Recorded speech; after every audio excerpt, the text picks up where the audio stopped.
உங்கள் எல்லாருடைய முகத்திலையும் அவ்வளோ ஒரு சந்தோஷம்.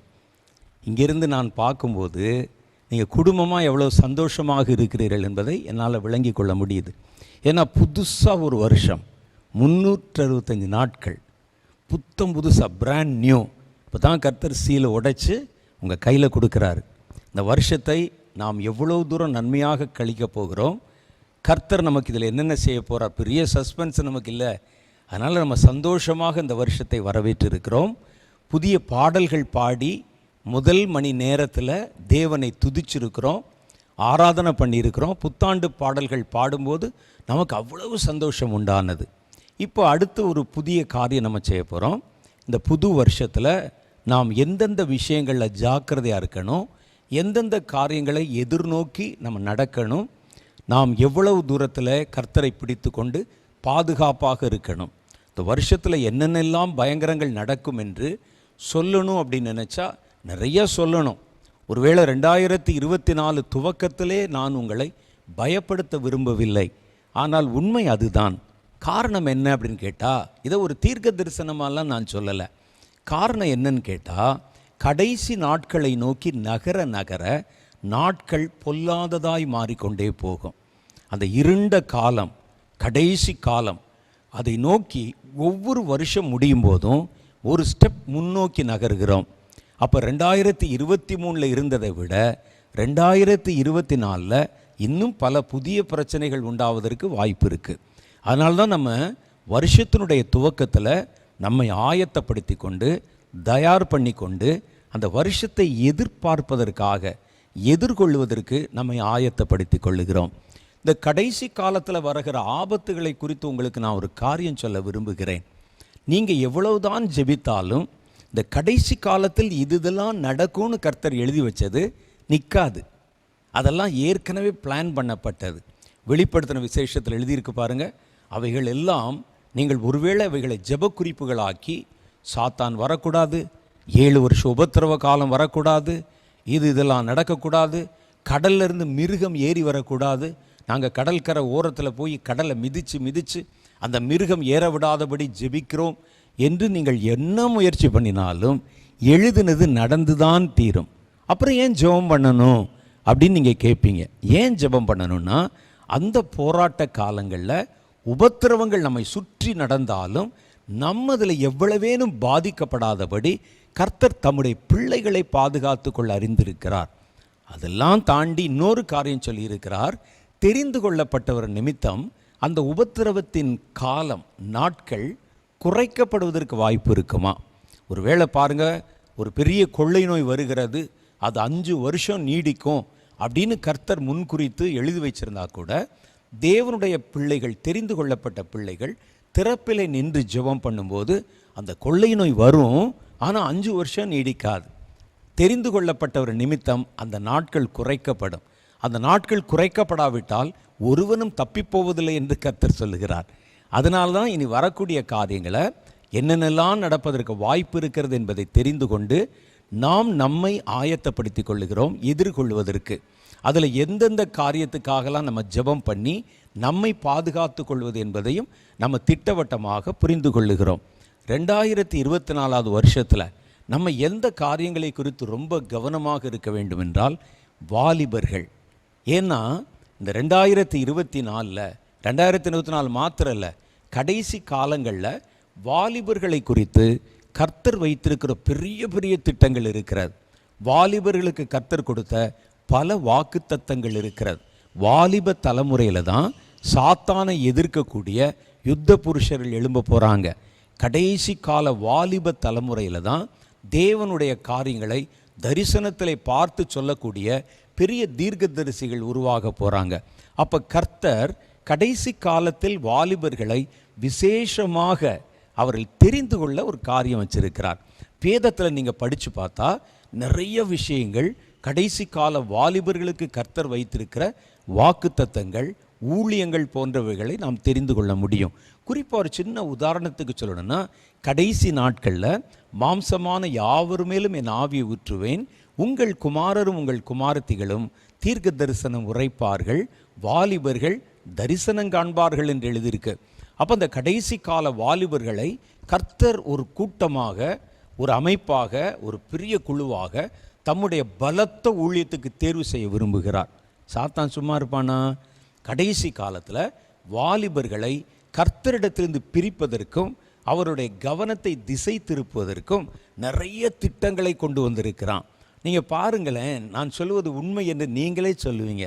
உங்களை சுற்றிலும் வாலிபர்களை கவர்வதற்கும் அவருடைய நேரங்களை எடுத்துக்கொள்வதற்கும் கர்த்தரை கவனிக்க முடியாதபடிக்கு அவருடைய எண்ணங்களை சிதற பண்ணுவதற்கும் எத்தனை மாய வித்தைகளை வைத்திருக்கிறான் பாருங்க.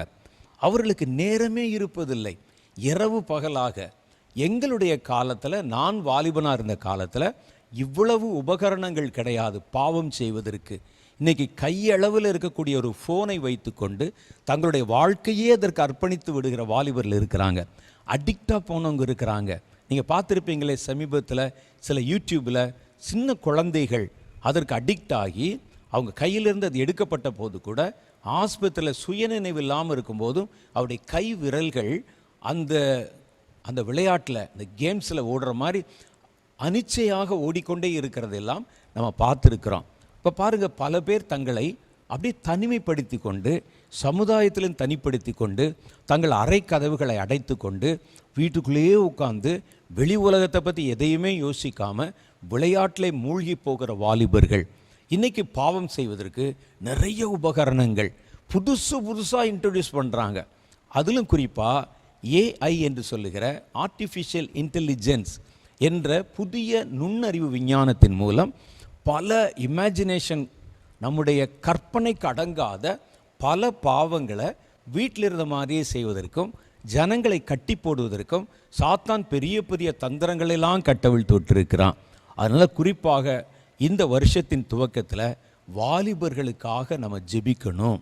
வாலிபர்களை எப்படியாவது கர்த்தரிடத்திலிருந்து பிரிச்சிடணும். அவர்களை ஒரு மாயமான தோற்றத்துக்குள்ள, மாயையான ஒரு வாழ்க்கைக்குள்ள வழிநடத்தி போய் அவர்களுடைய ஆத்துமாவை ஒன்றுமில்லாமல் நசித்து போக பண்ணணும்.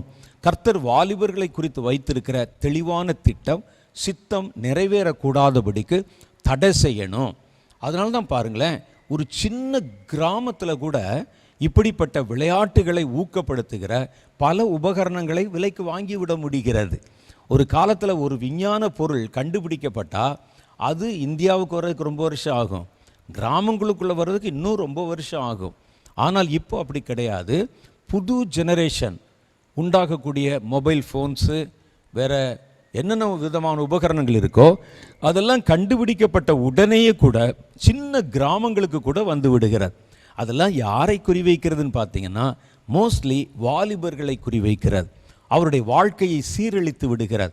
கற்பனையான ஒரு உலகத்தை சிருஷ்டித்து அதை அவர்களை நம்ப பண்ணி அவருடைய கவனத்தை திசை திருப்பி கர்த்தர் அவர்களுக்கென்று வைத்திருக்கிற மேலான நித்திய ஜீவனை அவர்கள் அடைய முடியாதபடிக்கு தடை செய்து விடுகிறது. அதனால் குறிப்பாக நம்ம இந்த வருஷத்தில் வாலிபர்களை கர்த்தர் விசேஷமாக எழுப்ப போகிறார். வாலிபர்களுக்கென்று வாக்குத்தத்தம் பண்ணின புதிய அபிஷேகத்தினாலே திரளான வாலிபருடைய கண்களை கர்த்தர் திறக்க ஒரு திட்டத்தை வைத்திருக்கிறார். அதை தடை செய்வதற்கு சாத்தான் கொண்டு வருகிற எல்லா போராட்டங்களையும் வாலிபர்கள், கர்த்தர் குறிவைத்திருக்கிற, கர்த்தர் தெரிவு செய்ய போகிற வாலிபர்கள் அதில் வஞ்சிக்கப்பட்டு போய்விடாதபடி நாம் எல்லாம் வாலிப சந்ததிக்காக ஜெபிக்கணும். இந்த நிகழ்ச்சியை பார்க்குற உங்கள் குடும்பத்தில் வாலிபர்கள் இருப்பாங்க, வாலிப பெண் பிள்ளைகள் இருப்பாங்க, வாலிப தம்பிமார் இருப்பாங்க. அவங்களுக்காக நீங்கள் விசேஷமாக ஜெபிக்கணும். ஒருவேளை அவர்கள் தேவனுக்குள்ளே இருந்தால் அவர்கள் வழிதப்பி போய்விடாதபடி ஜெபிக்கணும். ஒருவேளை அவர்கள் இப்பொழுதே கர்த்தருடைய காரியத்தில் கவனம் இல்லாமல் இருந்தாங்கன்னா அவர்களை கர்த்தர் இந்த வருஷத்தில் சந்திக்கும்படிக்கு, ரட்சிக்கும்படிக்கு நம்ம ஜெபம் பண்ணணும். வாலிபர்கள் திரளான பேர் தங்களுக்கு கர்த்தர் கொடுத்திருக்கிற விலையேற பெற்ற நித்திய ஜீவனை இழந்து போகும்படிக்காக விளையாட்டுக்கு தங்களை அடிமைப்படுத்தி கொள்வார்கள். இது சாத்தானுடைய தந்திரத்தில் ஒன்று. அது என்ன செய்யும்னு சொன்னால், விளையாட்டை உண்மை போல நினைக்க வைக்கும், அல்லது மாயையான கற்பனையான காரியங்களை உண்மை போல நினைக்க வைக்கும். இன்றைக்கி பாருங்களேன், விளையாட்டுக்கு உயிரை கொடுக்கிறவங்க இருக்கிறாங்க. சில மேட்சுகள் நடைபெறுகிறதை பார்க்குறோம். அது நடைபெறுகிற நேரத்தில் சமுதாயமே ஸ்தம்பித்து போய் விடுகிறது. ரோட்டில் காக்கா இல்லை. ஏன்னா ஒரு கிரிக்கெட் மேட்ச் நடைபெறுகிறது, அல்லது ஒரு விளையாட்டு போட்டி நடைபெறுகிறது என்றெல்லாம் சொல்லப்பட்டு எல்லாரும் வீட்டுக்குள்ளே தங்களை முடக்கி கொள்கிறாங்க. அதை ஒரு பெரிய வாழ்வாதாரத்தை போல் நினைக்கிறாங்க. அது தங்களுடைய வாழ்க்கையினுடைய சுவாசம் போல நினைக்கிறாங்க. அது ரொம்ப முக்கியம் போல நினைக்கிறார்கள். குறிப்பாக வாலிபர்கள் இந்த மாயையான கற்பனையான தோற்றமுள்ள காரியங்களுக்கு தங்களை விற்று போட்டிருக்கிறார்கள் என்று தான் சொல்ல முடியும். புதிய புதிய திரைப்படங்கள் வெளியிடப்படும் போது, ஒரு பெரிய நடிகர்கள் வெளியிடப்படும் போது எத்தனை பேர் மிதிபட்டு நசுங்கி செத்து போகிறாங்க பாருங்கள். சமீபத்தில் கூட ஏதோ ஒரு திரைப்படம் அங்கே வெளியிடப்பட்ட போது அதில் மேலிருந்து கீழே விழுந்த வாலிபர்கள் மரித்து போன செய்தியை பார்க்குறோம். அவர்கள் தங்கள் உயிரை விட இந்த என்டர்டெயின்மெண்ட் என்று சொல்லுகிற இந்த களியாட்டங்களுக்கு தங்களை விற்று போடுகிறார்கள். அவருடைய மனதை மயக்குவதற்கு நிறைய கருவிகளை, மாயையான காரியங்களை சாத்தான் உருவாக்கி வைத்திருக்கிறான். அது ஒரு சின்ன திரையில் வருகிற விளையாட்டு என்று நினைச்சா கூட அந்த விளையாட்டுக்காக எத்தனை பேரை கொலை செய்கிறாங்க. தாயை கூட கொலை செய்த மகளை பற்றி நம்ம செய்தித்தாளில் படித்தோம். தன்னுடைய சொந்த வாழ்க்கையை அழித்து கொண்டு தற்கொலை செய்து கொண்ட வாலிபர்களை நம்ம பார்த்தோம். இதெல்லாம் இந்த விளையாட்டுகளால் உண்டாகிற காரியங்கள். சாத்தான் வைத்திருக்கிற குறி வாலிபர்கள், குறிப்பாக நம்முடைய குடும்பத்தைச் சேர்ந்த வாலிபர்கள், கிறிஸ்தவ வாலிபர்கள், நம்முடைய சபையைச் சேர்ந்த வாலிபர்கள், உங்களுக்கு அறிமுகமான உங்களுடைய உறவினர்கள் இருக்கக்கூடிய வாலிபர்கள், இவர்கள் ஒருவரும் இப்படிப்பட்ட மாய வலையில் சிக்கிவிடக்கூடாது. இந்த வருஷத்தில் கர்த்தர் அவர்களுக்கென்று வைத்திருக்கிற வாக்குத்தத்தம் பண்ணப்பட்ட நித்திய ஜீவனுக்கு எடுத்த புதிய அபிஷேகத்தையும் புதிய தரிசனங்களையும் புதிய ஓட்டத்தையும் அழைப்பையும் அவர்கள் பெற்றுக்கொள்ளணும். அதுக்காக நம்ம அதிகமாக ஜெபம் பண்ணுவதற்கு அழைக்கப்பட்டிருக்கிறோம். ரெண்டாவது காரியம் பாருங்க, குழந்தைகள். குழந்தைகள் ரொம்ப முக்கியம்.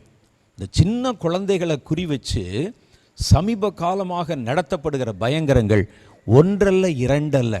நாங்கள் கேள்விப்படாத பல காரியம். முந்தின தலைமுறையில் இருக்கிறவர்கள் அவர்கள் நினைச்சு கூட பார்க்க முடியாத பல பயங்கரங்கள் குழந்தைகள் மேலே கட்டவிழ்த்து விடப்படுகிறதை பார்க்கிறோம். சின்ன 3 வயது குழந்தை கூட பாலியல் பலாத்காரம் செய்யப்படுகிறதை பார்க்கிறோம். குழந்தைகள் கர்த்தரை அறியக்கூடாதபடிக்கு அவர்களுக்கு எதிராக சாத்தான் தீவிரமாய் களத்தில் இறங்கி இருக்கிறான் என்பதை நம்ம அறிந்து கொள்ள முடிகிறது. மருத்துவமனையில் கொத்து கொத்தாக மரிக்கிற குழந்தைகளை குறித்த செய்திகளை சமீப காலமாக நம்ம பார்த்து வருகிறோம். இந்த 2023 கூட இந்த கடைசி மாதங்களில் பிள்ளைகளை குறிவைத்து வருகிற ஒரு புது வகை கொள்ளை நோய், அது சுவாச உறுப்புகளை பாதித்து பிள்ளைகளை மாத்திரம் தாக்குகிற கொள்ளை நோய் என்ற செய்திகளை இங்கொன்றும் அங்கொன்றுமாக காண நேர்ந்தது. ஒருவேளை இந்த நியூஸு இப்போ இங்கும் அங்குமாக காணப்படுகிற செய்தி நாளைக்கு உலகத்தில் பல இடத்துல பரவி நம்முடைய சிறு பிள்ளைகளை பாதிப்பதற்கு ஏது உண்டாக்கிவிடும். கொரோனா வந்தபோது இதே மாதிரி தான் வந்தது. உங்களுக்கு நல்ல ஞாபகம் இருக்குதா? 2019 வருஷத்தில் வருஷத்தின் கடைசி மாதங்களில் கொரோனா என்ற புதிய வார்த்தையை நம்ம கேள்விப்பட்டோம். பல பேருக்கு அந்த வார்த்தை கூட சொல்ல தெரியலை. ஏதோ சைனாவில் ஒரு கொள்ளை நோயா, நிறைய பேர் அங்கே சாகுறாங்களாம், மீன் சாப்பிட்டா வருதான், பாம்பு சாப்பிட்டா வருதான் என்று நம்ம இஷ்டப்படி சில கதைகளை கட்டிவிட்டோம். அதுக்கு பிறகு பார்த்தீங்கன்னா சிங்கப்பூரில் கொஞ்சம் பேர் இந்த வியாதியில் பாதிக்கப்பட்டிருக்கிறாங்களாம், மூச்சு விட முடியலையா என்ற செய்தி கேள்விப்பட்டோம். அப்புறம் கொஞ்சம் கொஞ்சமாய் வந்து 2020 சில மாதங்களுக்குள்ள தீவிரமாக இந்தியாவுக்குள்ளே நுழைந்ததை பார்த்தோம். மார்ச் ஏப்ரல் மாதங்கள் வரும் பொழுது தீவிரமாய் லாக்டவுனுக்குள்ளே போய்விட்டோம். அதனால் ஒரு சின்ன நெருப்பு புகைய ஆரம்பிக்கும் போது, ஒரு சின்ன பிரச்சனை ஏதோ ஒரு இடத்துல வருகிறது என்று தெரியும் போது அதை உடனே நம்ம காலில் மிதித்து ஜெபிச்சு நசுக்கிறணும். குழந்தைகளை குறிவைக்கிற அந்த கொடிய நோய்கள் அது வந்துடக்கூடாது. அவர்களுக்கு எதிராக தீட்டப்படுகிற பல்வேறு விதமான தந்திரங்கள், சில காரியங்கள்லாம் என்னால் வெளிப்படையாக சொல்ல முடியாது. குழந்தைகள் ஒவ்வொரு வருஷமும் திரளாக கடத்தப்படுகிறார்கள். அந்த குழந்தைகள் கடத்தப்பட்டு அவர்கள் தவறான காரியத்துக்கு பயன்படுத்தப்படுறாங்க. நீங்கள் தவறான காரியம் என்று சொன்ன உடனே அவர்கள் விபச்சாரத்துக்கு விற்கப்படுகிறார்கள் என்று தான் நீங்கள் நினைப்பீங்க. அதுதான் இல்லை. அவர்கள் அங்கே கடத்தி கொண்டு போகப்பட்டு அவர்கள் பாலியல் வன்புணர்வு செய்யப்பட்டு அவர்கள் பயத்தோட நடுக்கத்தோட கதறும்போது அவர்களுக்குள்ளே ஒரு சுரப்பி அது தன்னுடைய அந்த ஆர்கனை சுரக்க ஆரம்பிக்கும். அது ரொம்ப விலை மதிப்பில்லாததாம். அது பயப்படுகிற குழந்தைகள், அதீத பயத்தில், உச்சகட்ட பயத்தில் தான் அவருடைய அந்த ஆர்கன் சுரக்க ஆரம்பிக்கும். அதை இன்ஜெக்ஷனில் சேர்த்து கொள்வாங்க. அந்த இன்ஜெக்ஷனை ஒருவர் வயதானவர் எடுத்துக்கொண்டால் அவர் வாலிபன் போல மாறிவிடலாம் என்று கண்டுபிடிச்சிருக்கிறாங்களாம். இதுக்காக பிள்ளைகளை கடத்திட்டு போய் அந்த ஒரு இன்ஜெக்ஷனுடைய விலை பல கோடி ரூபாய் பெறும் என்று சொல்கிறாங்க. அதனால் பிள்ளைகளை கொண்டு போய் அதீதமான பயங்கரத்துக்குள்ளாக்கி அவருடைய சரீரத்திலிருந்து ஆர்கன் எவ்வளவு சுரக்குமோ அதெல்லாம் உறிஞ்சி எடுத்துக்கொண்டு கடைசியில் பிள்ளையை கொன்று நாசமாக்கி விடுவார்கள். இன்னொரு பக்கத்தில் பார்த்தீங்கன்னா பிசாசுனுடைய பேரால் நரபலி கலாச்சாரம் அது மறுபடியும் பெருக ஆரம்பித்திருக்கிறது. பல திரைமறைவில் வருகிற தகவல்கள் பல தேசங்களில், இந்தியா மாத்திரம் இல்லை, ஆப்பிரிக்க தேசம் மாத்திரம் இல்லை, அமெரிக்கா போன்ற பெரிய தேசங்களில் கூட குழந்தைகள் பலிப்பொருளாக பயன்படுத்துகிற கொடூர செய்திகளை நம்ம காண நேரிடுகிறது. பிள்ளைகளுக்கு இவ்வளவு பயங்கரம். ஏன் இந்த கடைசி காலத்தில் குழந்தைகளுக்கு இவ்வளவு பயங்கரம் இருக்கும்? நல்லா கொஞ்சம் யோசித்து பார்ப்பேன். செய்தித்தாள்களில் இந்த நியூஸ் வரும்போது பார்ப்பேன், ஒரு பச்சை குழந்தையை பார்த்து, ஒரு 3 மாத குழந்தை, 3 வயது குழந்தையை பார்த்து எப்படி ஒரு மனிதனுக்கு பாலியல் இச்சை வரும் என்பது கற்பனையே பண்ண முடியல. அவ்வளோ ஒரு மிருகத்தனமான குணம் பிள்ளைகள் மேலே கட்டவிழ்த்து விடப்பட்டிருக்கிறது. இதெல்லாம் யார் செய்கிறான்னு பார்த்தா பின்னால் இருக்கிற சாத்தான். இந்த சாத்தான் தான் மனிதருடைய இருதயத்தை மயக்கி அவர்களுக்குள்ளே பாவ இச்சைகளை தூண்டி குழந்தைகளை அவருடைய குழந்தை பிராயத்தில் அழித்து விடுவதற்கு முயற்சி பண்ணுகிறான். காரணம் என்னன்னு கேட்டால், கடைசி நாட்களில் பிள்ளைகளுக்கு கர்த்தர் ஒரு பெரிய ஆசீர்வாதத்தை வைத்திருக்கிறார், ஒரு பெரிய ஊழியத்தை வைத்திருக்கிறார். வேதம் சொல்லுது சங்கீத புஸ்தகத்தில், பழிகாரனை அடக்கி போட கர்த்தர் பாலகருடைய வாயிலே பெலன் உண்டாக்கினார் என்று. பாலகர்கள் இனிமே தான் எழும்ப போகிறாங்க. எழும்பி அவருடைய வாயினால் சாத்தானை, பழிகாரன் என்றால் சாத்தான், அவன் அடக்கி போடத்தக்கதான ஒரு புதிய பெலனை, அபிஷேகத்தை கர்த்தர் பிள்ளைகளுக்கு தரப்போகிறார். அது மாத்திரல்ல, மாம்சமான யாவர் மேலும் என் ஆவியை ஊற்றுவேன், உங்கள் குமாரரும் குமாரத்திகளும் போட்டிருக்கு பாருங்க. அது நம்முடைய பிள்ளைகளை பற்றி எழுதப்பட்ட வார்த்தை. ஏன்னா வாலிபன் என்ற வார்த்தை அடுத்து வந்து விடுகிறது. அப்போ அதுக்கு முன்னால் சொல்லப்படுகிற குமாரன் குமாரத்தி என்கிற வார்த்தை குழந்தைகளை குறிக்கிறது. அப்போ குழந்தைகள் வாய் திறந்து தீர்க்க தரிசனம் உரைப்பார்கள். சாமுவேல் எப்படி குழந்தை பிராயத்தில் இருந்தபோது தீர்க்க தரிசனம் உரைத்தாரோ அது வேதாகமம் நமக்கு காட்டுகிற முன்னோடியான நிழலாட்டமான அடையாளம். அன்னைக்கு ஒரு சாமுவேல் தீர்க்க தரிசனம் உரைத்தார் குழந்தை பிராயத்தில். இனி ஒரு பெரிய தலைமுறையே வரப்போகிறது. பிள்ளைகளுடைய வாயை கர்த்தர் திறந்து பழிகாரனை அடக்கி போடத்தக்கதாக தம்முடைய வாயின் வார்த்தைகளை வெளிப்படுத்த போகிறார். அதனால தான் சாத்தான் பிள்ளைகள் மேல் அவ்வளவு கோபம் அவனுக்கு. இவர்கள் எழும்பி நம்மை அடக்கி போடுவதா? அப்போ அந்த காலம் நெருங்குகிறதுனால தான் பிள்ளைகள் மேலே இத்தனை பயங்கரங்கள் கட்டவிழ்த்து விடப்படுகின்றன என்பதை நம்ம விளங்கி கொள்ளணும். இயேசு பிறந்த போது பாருங்கள், அதுவரைக்கும் பிள்ளைகளை குறித்து சாத்தான் கவலைப்படவே இல்லை. இயேசு பிறந்த போது ஏரோதுடைய அரண்மனைக்கு போன 3 சாஸ்திரிகள் சொன்ன வார்த்தையை கேட்டு அவன் கலக்கமடைந்து 2 வயதுக்குட்பட்ட குழந்தைகள் எல்லாம் கொல்ல தேடினான். அதே மாதிரி தான் மோசே பிறந்த போது 2 வயதுக்குட்பட்ட எல்லா ஆண் குழந்தைகளும் கொல்லப்பட வேண்டும் என்று சட்டம் உண்டானது. அது மாதிரி கர்த்தர் எப்போ பிள்ளைகளை பயன்படுத்த போகிறாரோ அந்த நேரமெல்லாம் சாத்தான் பிள்ளைகளுக்கு எதிராக எழும்புகிறான். கர்த்தர் பிள்ளைகளை பயன்படுத்த போகிற காலம்.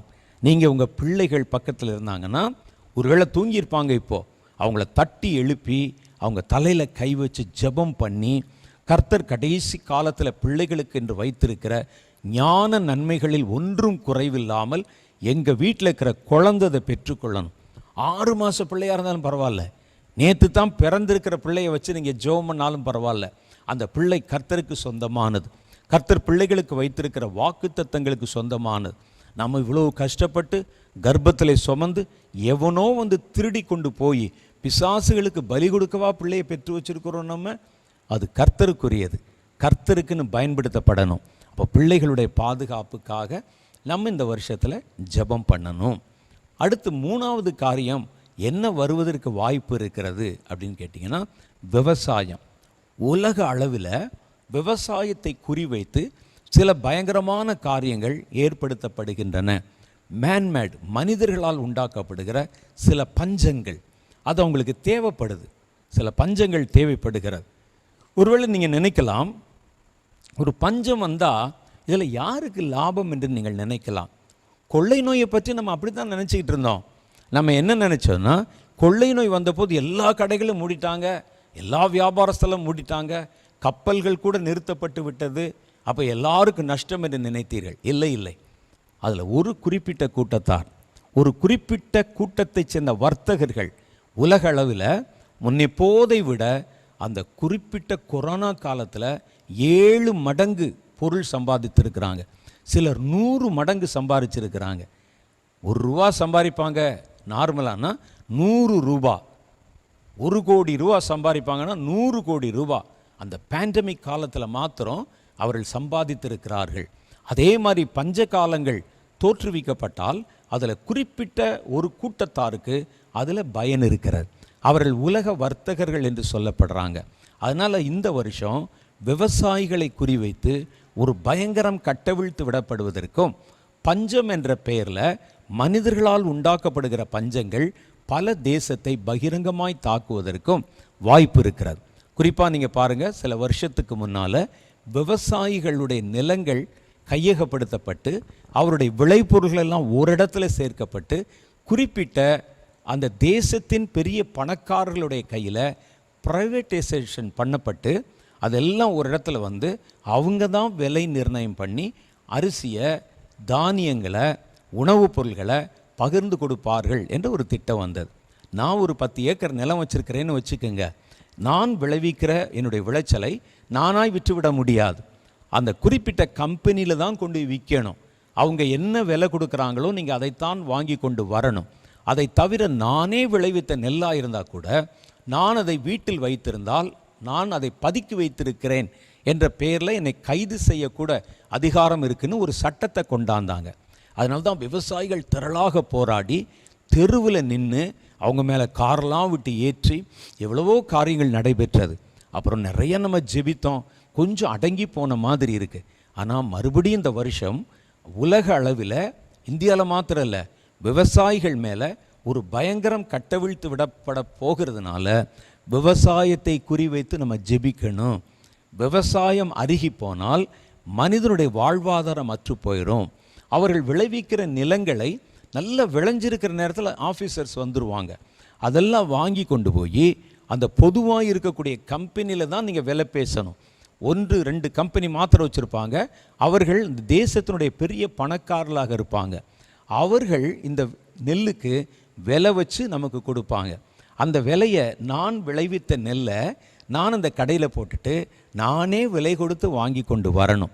அப்போ இதில் வந்து மொனாப்புலியாக ஒருவர் மாத்திரமே இவைகளை நடத்த முடியும் என்று ஒரு காரியம் வந்தால் என்ன செய்யும்னா, வாங்குகிறதற்கு எவ்வளோ விலை என்று அவர்கள்தான் நிர்ணயம் பண்ணுவாங்க. அதை தாண்டி நீங்கள் எங்கேயும் அந்த பொருளை விற்றுவிட முடியாது. விற்பதற்கு என்ற விலையும் அவர்கள்தான் நிர்ணயம் பண்ணுவாங்க. 1 கிலோ அரிசி 500 ரூபான்னு சொன்னால் நீங்கள் என்ன செய்வீங்க?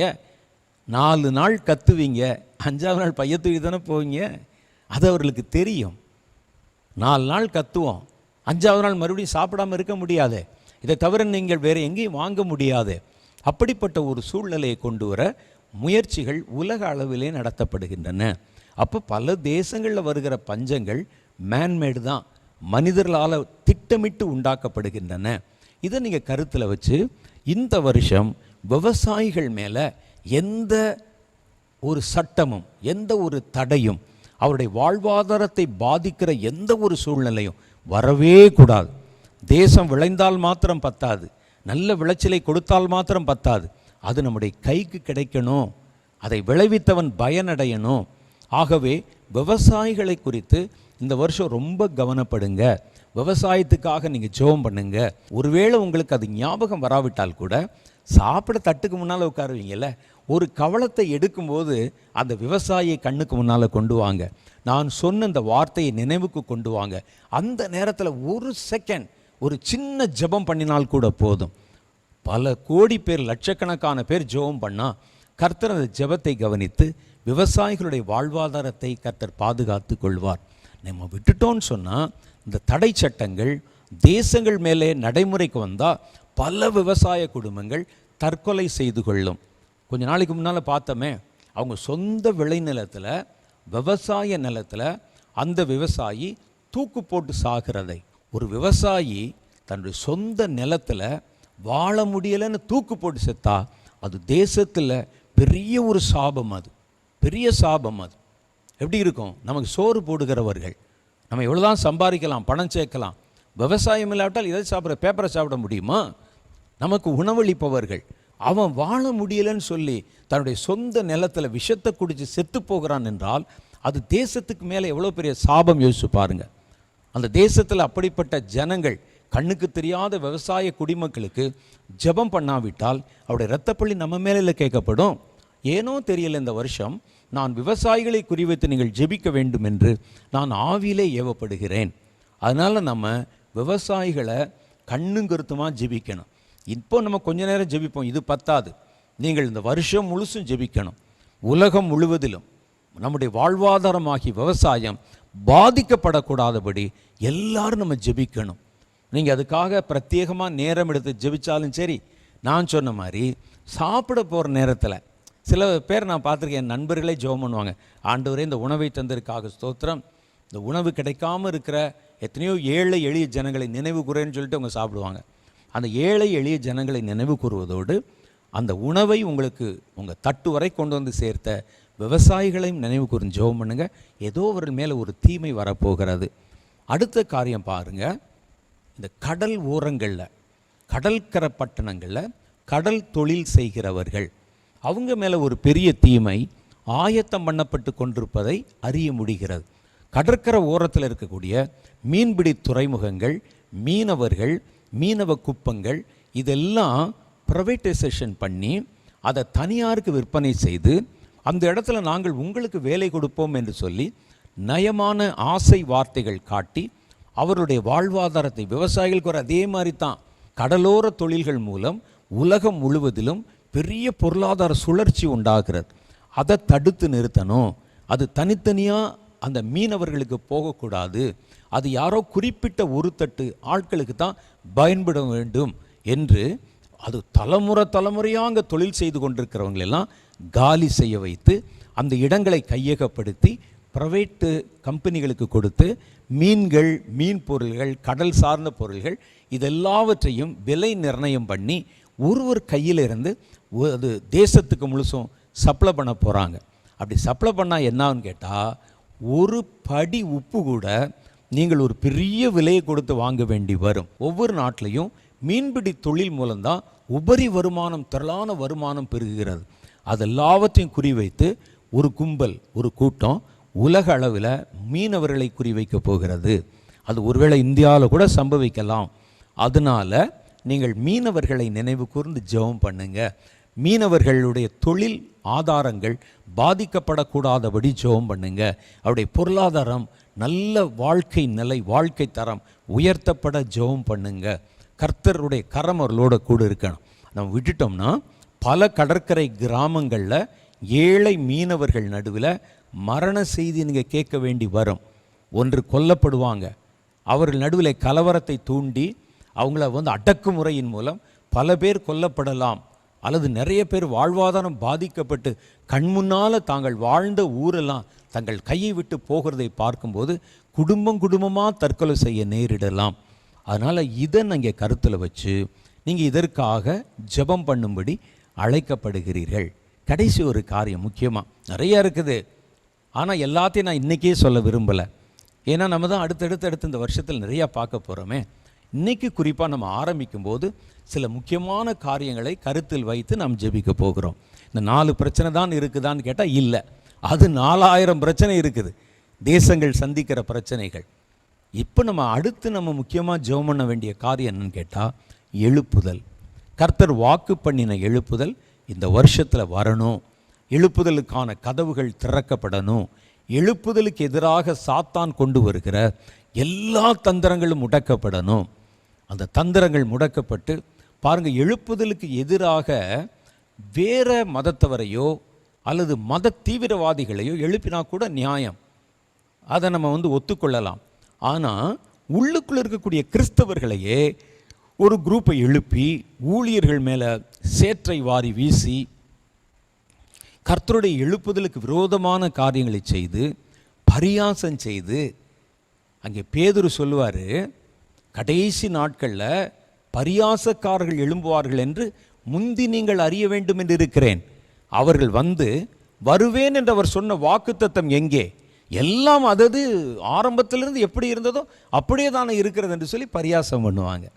ஒருவன் பரியாசம் பண்ணி கர்த்தருடைய வார்த்தையை, தேவனுடைய திட்டங்களை, தேவனுடைய தரிசனங்களை பரியாசம் பண்ணாலே நீங்கள் அது ஒரு ஆவி என்று கண்டுகொள்ளணும். அது கடைசி காலங்களில் எழும்புகிற ஒரு பரியாச ஆவி. பேதுரு இதை பற்றி சொல்லியிருக்கிறார். கடைசி காலங்களில் தங்கள் இச்சையின்படி செய்கிற, மனசாட்சியிலே சூடுன்ற பரியாசக்காரர்கள் எழும்புவார்கள் என்பதை முந்தி நீங்கள் அறிய வேண்டும் என்று அவர் 2 பேதுரு புஸ்தகம் 3வது அதிகாரத்தில் அவர் சொல்லியிருக்கிறத பார்க்குறோம். அந்த பரியாசக்காரர்கள் எழும்பி எழுப்புதலுக்கு எதிரான துர்ச்செய்திகளை பரவ வைத்து கர்த்தருடைய பிள்ளைகளுக்கு எதிரான பல காரியங்களை நிறைவேற்ற பார்க்குறோம். இன்னொரு குரூப்பு கள்ள ஊழியர்கள், கள்ள தரிசனம், கள்ள தீர்க்க தரிசனம் சொல்லி இந்த எழுப்புதல் வர்றதுக்கு முன்னாலேயே அவர்கள் வருகிற எழுப்புதலை நீர்த்து போக பண்ணுவதற்கு ஒரு கூட்டம் இருக்கிறாங்க. அதே நேரத்தில் உண்மையாகவே எழுப்புதலுக்கென்று பாடுபடுகிற, திறப்பிலே நிற்கிற, அது வருவதற்கு காத்திருக்கிற உங்களை போன்ற பரிசுத்த தேவனுடைய பிள்ளைகளும் இருக்கிறீர்கள்.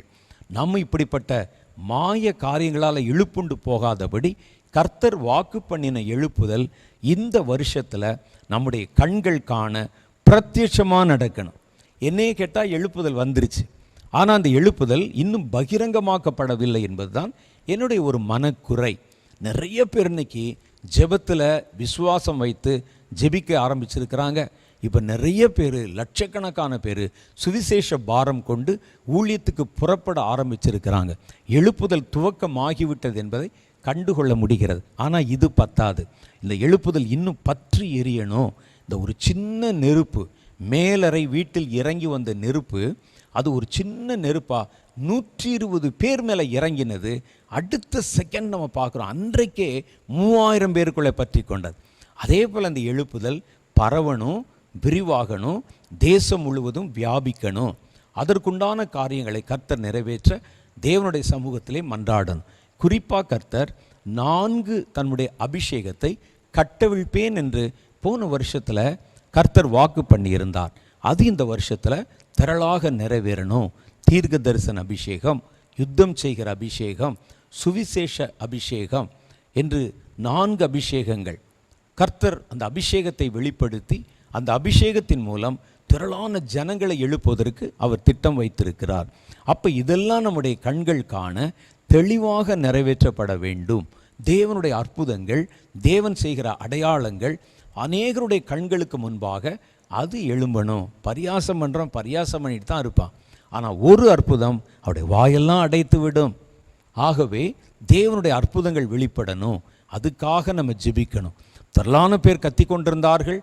பல பேர் எலியாவுக்கு விரோதமாக பேசிகிட்டு இருந்தாங்க. எலியாவை எப்படியாவது கையில் சிக்கினா கொல்லணும்னு நினச்சிருந்தாங்க. ஒரு அற்புதம்தான், வானத்திலிருந்து இறங்கி வந்த அற்புதத்தை பார்த்தபோது அடுத்த நிமிஷம் அவ்வளவு கொலைவரியோடு வந்தவங்க கர்த்தரே தெய்வம் என்று முழக்கமிட்டாங்க.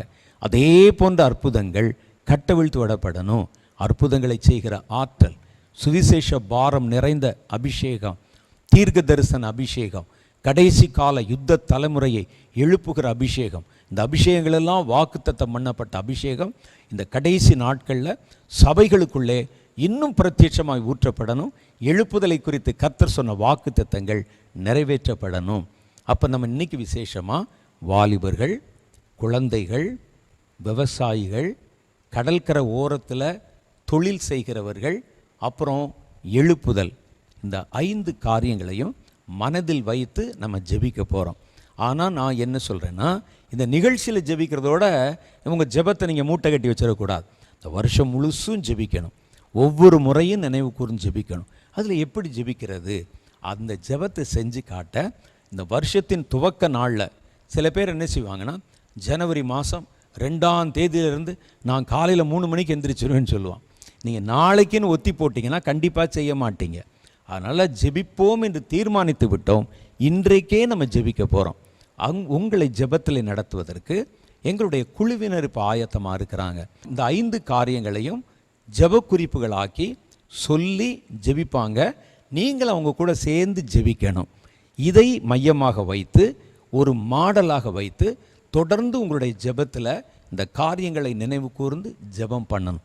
ஒருமித்த நம்முடைய ஜெபம் தேசத்தில் பெரிய மாற்றத்தை கண்டிப்பாக கொண்டு வரும். சிறு சிறு துளிகள் பெருவெள்ளமாய் மாறுவதைப் போல, பல துளிகள் பெருவெள்ளமாய் மாறுவதைப் போல சின்ன சின்ன ஜெபங்கள் தான் அது எல்லாம் ஒன்று திரண்டு பெருமழையா, எழுப்புதல் மழையா தேசத்தில் ஒரு சுபிஷத்தை கொண்டு வரப்போகிறது. வாங்க நம்ம எல்லாம் சேர்ந்து ஜெபம் பண்ண போகிறோம். ஆவலாய் காத்திருங்கள், முழங்கால் படியிடுங்க. இதெல்லாம் நல்ல நமக்கு நித்திரை வர நேரம், தூக்க வர நேரம்தான். ஆனால் தூக்கத்தை நம்ம தியாகம் பண்ணி ஒரு 2 நிமிஷமாவது நம்ம ஜெபித்தால், கர்த்தர் ராத்திரி முழு ஜெபிக்கணும்னு சொல்லலை, 1 மணி நேரமாவது என்னோடு விழித்திருக்க கூடாதான்னு கர்த்தர் கேட்டாரே, ஒரு 10 நிமிஷம்தான். நம்ம எல்லாம் ஜெபம் பண்ண போகிறோம். வாங்க முழங்கால் படியிடுங்க. கர்த்தருடைய பிள்ளைகள் ஆவலாய் காத்திருக்கிறாங்க, ஜெபத்தில் வழி நடத்த போகிறாங்க.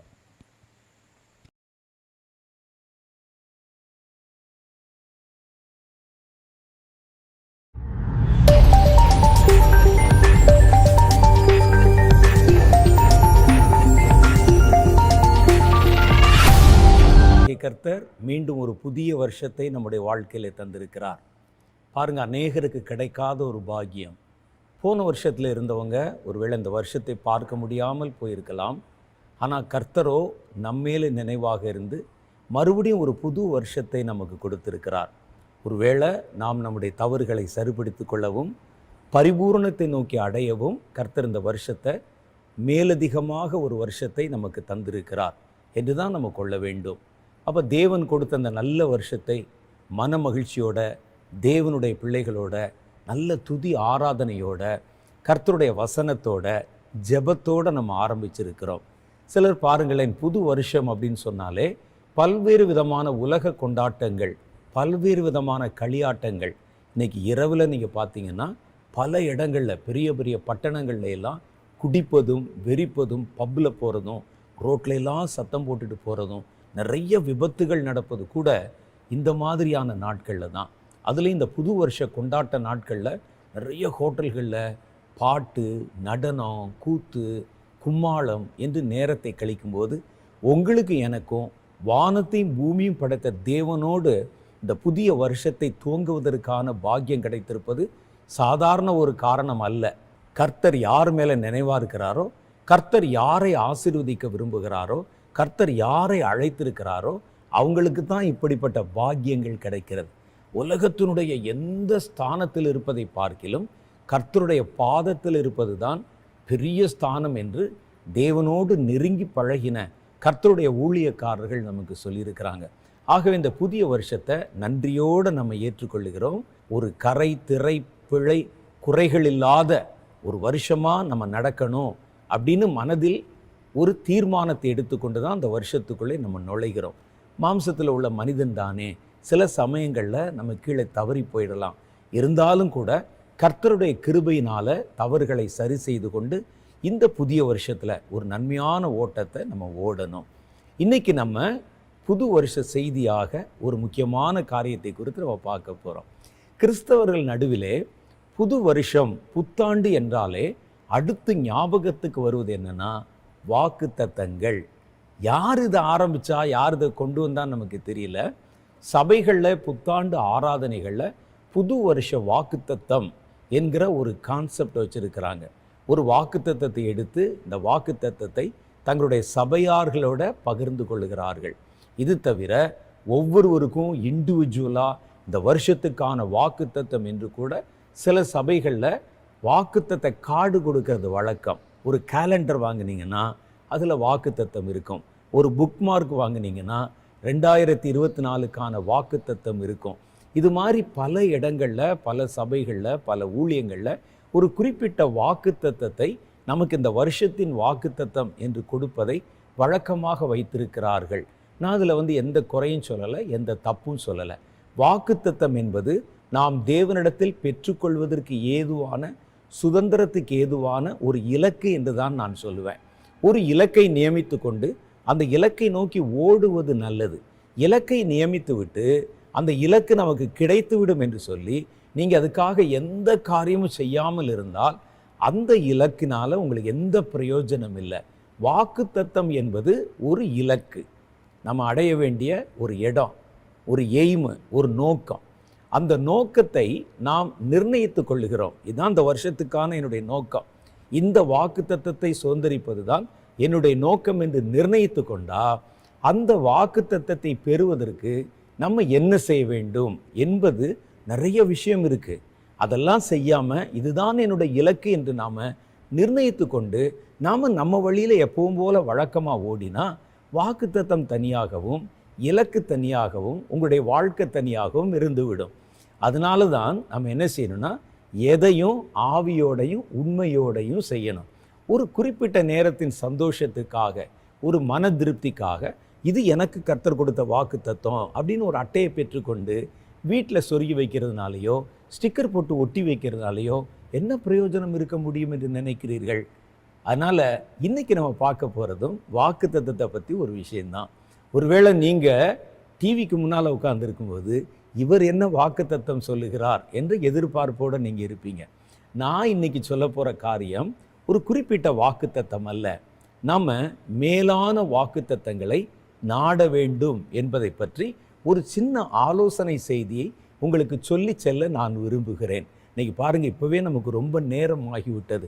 நான் ரொம்ப நேரம் உங்களை காக்க வைக்க விரும்பலை, ரொம்ப நேரம் உங்களை உட்கார வைக்க விரும்பலை. நான் குறிப்பாக சில காரியங்களை வேகமாக சொல்லி கடந்து போக நான் விரும்புகிறேன். மேலான ஒருவரிடத்துல நம்ம கேட்கும்போது மேலான காரியங்களைத்தான் கேட்க வேண்டும். அதை ஞாபகத்தில் வச்சுக்கோங்க. ஒரு பெரிய ஒரு மனிதர் இருக்கிறார், ஒரு மேலான ஒரு ஆள் இருக்கிறாரு. அவர் உங்ககிட்ட என்ன வேண்டும் என்று கேட்டால் நீங்கள் உங்கள் தகுதிக்கு கேட்கக்கூடாது, அவர் தகுதிக்கு ஏற்றதை கேட்கணும். மேலான ஒரு இடத்துல கேட்கும்போது மேலான காரியங்களை கேட்கணும். இன்னைக்கு நான் உங்களுக்கு சொல்ல போகிற ஆலோசனை என்னன்னா, மேலான வாக்குத்தத்தங்களை நாடுங்கள். நம்ம தேட வேண்டியது மேலான வாக்குத்தத்தங்களை பெற நாடுங்கள் அப்படின்னு. ஏன்னா வாக்குத்தத்தத்தில் மேலான வாக்குத்தத்தம், கீழான வாக்குத்தத்தம், மேலான வாக்குத்தத்தம்னா என்ன என்ற ஒரு கேள்வி உங்கள் மனசில் வரும்.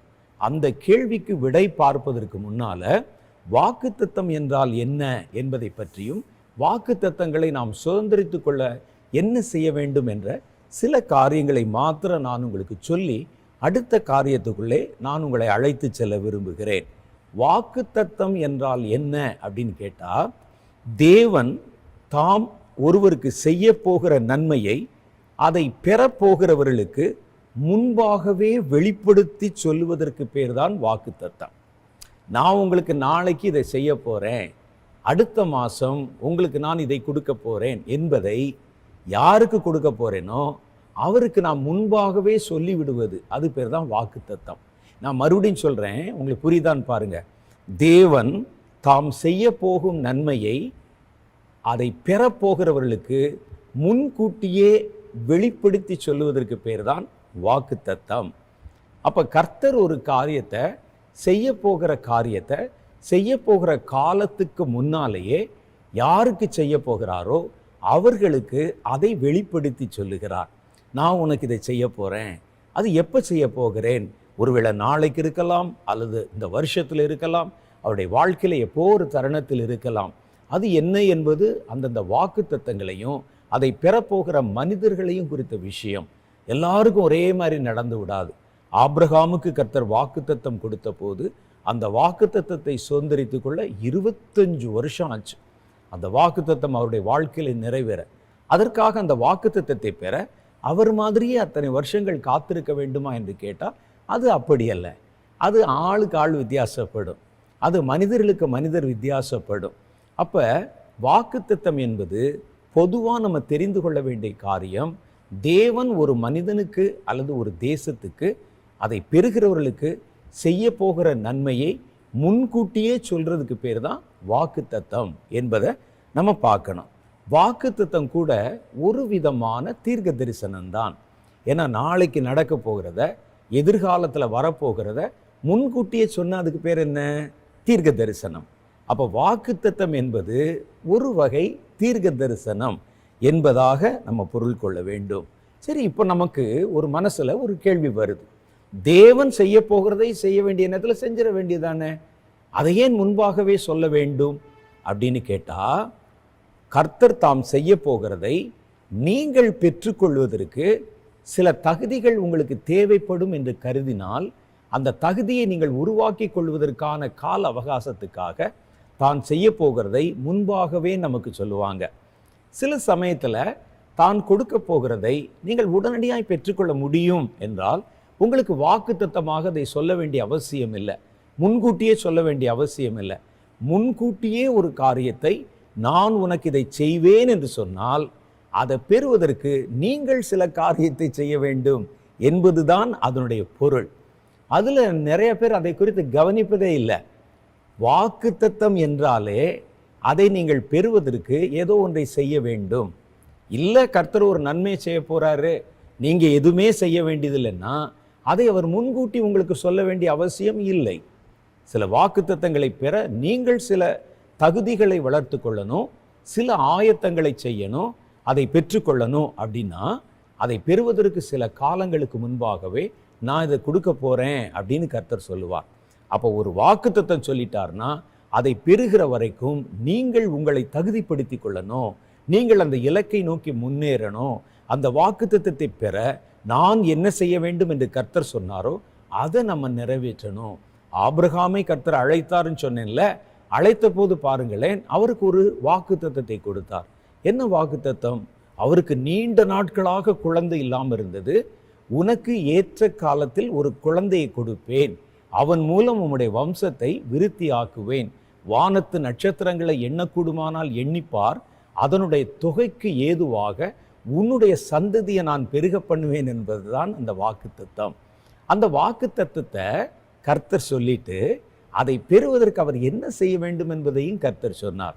அவர் என்ன சொன்னார்னா, நீ உன் இனத்தாரையும் உன்னுடைய தாய் தகப்பனையும் உன்னுடைய வீட்டையும் விட்டு புறப்பட்டு நான் உனக்கு காண்பிக்கும் தேசத்துக்கு போ, அங்கே நான் உன்னை பெரிய ஜாதியாக்குவேன் என்று கர்த்தர் வாக்கு கொடுத்தார். நான் உன்னை பெரிய ஜாதியாக்க வேண்டும், உன்னுடைய வம்சத்தை பெருக வைக்க வேணும்னா அதுக்கு உனக்கு ஒரு தகுதி வேணும். நீ இருக்கிற இந்த இனம், நீ இருக்கிற இந்த தேசம், நீ இருக்கிற இந்த குடும்பம், இந்த இடத்தை விட்டு நீ புறப்படணும். அப்பத்தான் நான் உனக்கு அந்த சந்ததியை கொடுக்க முடியும் அப்படின்னு கர்த்தர் சொன்னார். பாருங்கள், வேதம் சொல்லுகிறது யோசுவாவின் புஸ்தகத்தில், நதிக்கு அப்புறத்திலே அக்கறையிலே இருந்தபோது ஆபிரகாமுடைய தகப்பனும் ஆபிரகாமுடைய குடும்பத்தாரும் விக்கிரக ஆராதனைக்காரர்களாக இருந்தாங்க. அவர்களுடைய தேசம், அவர்கள் வாழ்ந்த ஊர் என்ற அந்த ஊர், அவருடைய இனஜன பந்துக்கள், அவருடைய தகப்பன், அவருடைய இனத்தார் எல்லாமே விக்கிரக ஆராதனைக்காரர்கள். கர்த்தர் அந்த விக்கிரக ஆராதனைக்காரர்கள் நடுவில் ஆபிரகாமுக்கு ஒரு சந்ததியை உருவாக்க விரும்பவில்லை. அப்படி ஒரு சந்ததியை உருவாக்கி அவர்களுடைய வயிற்றில் ஒரு குழந்தையை பிறக்க பண்ணினா அவரை சுற்றி இருக்கிற அவருடைய இனத்தார், அந்த தேசத்தார், அவர்களுடைய பாரம்பரியங்கள், அவருடைய பழக்கத்தின்படியே அவர்களை விக்கிரக ஆராதனைக்கு உட்படுத்தி விட வாய்ப்பு இருக்கிறது.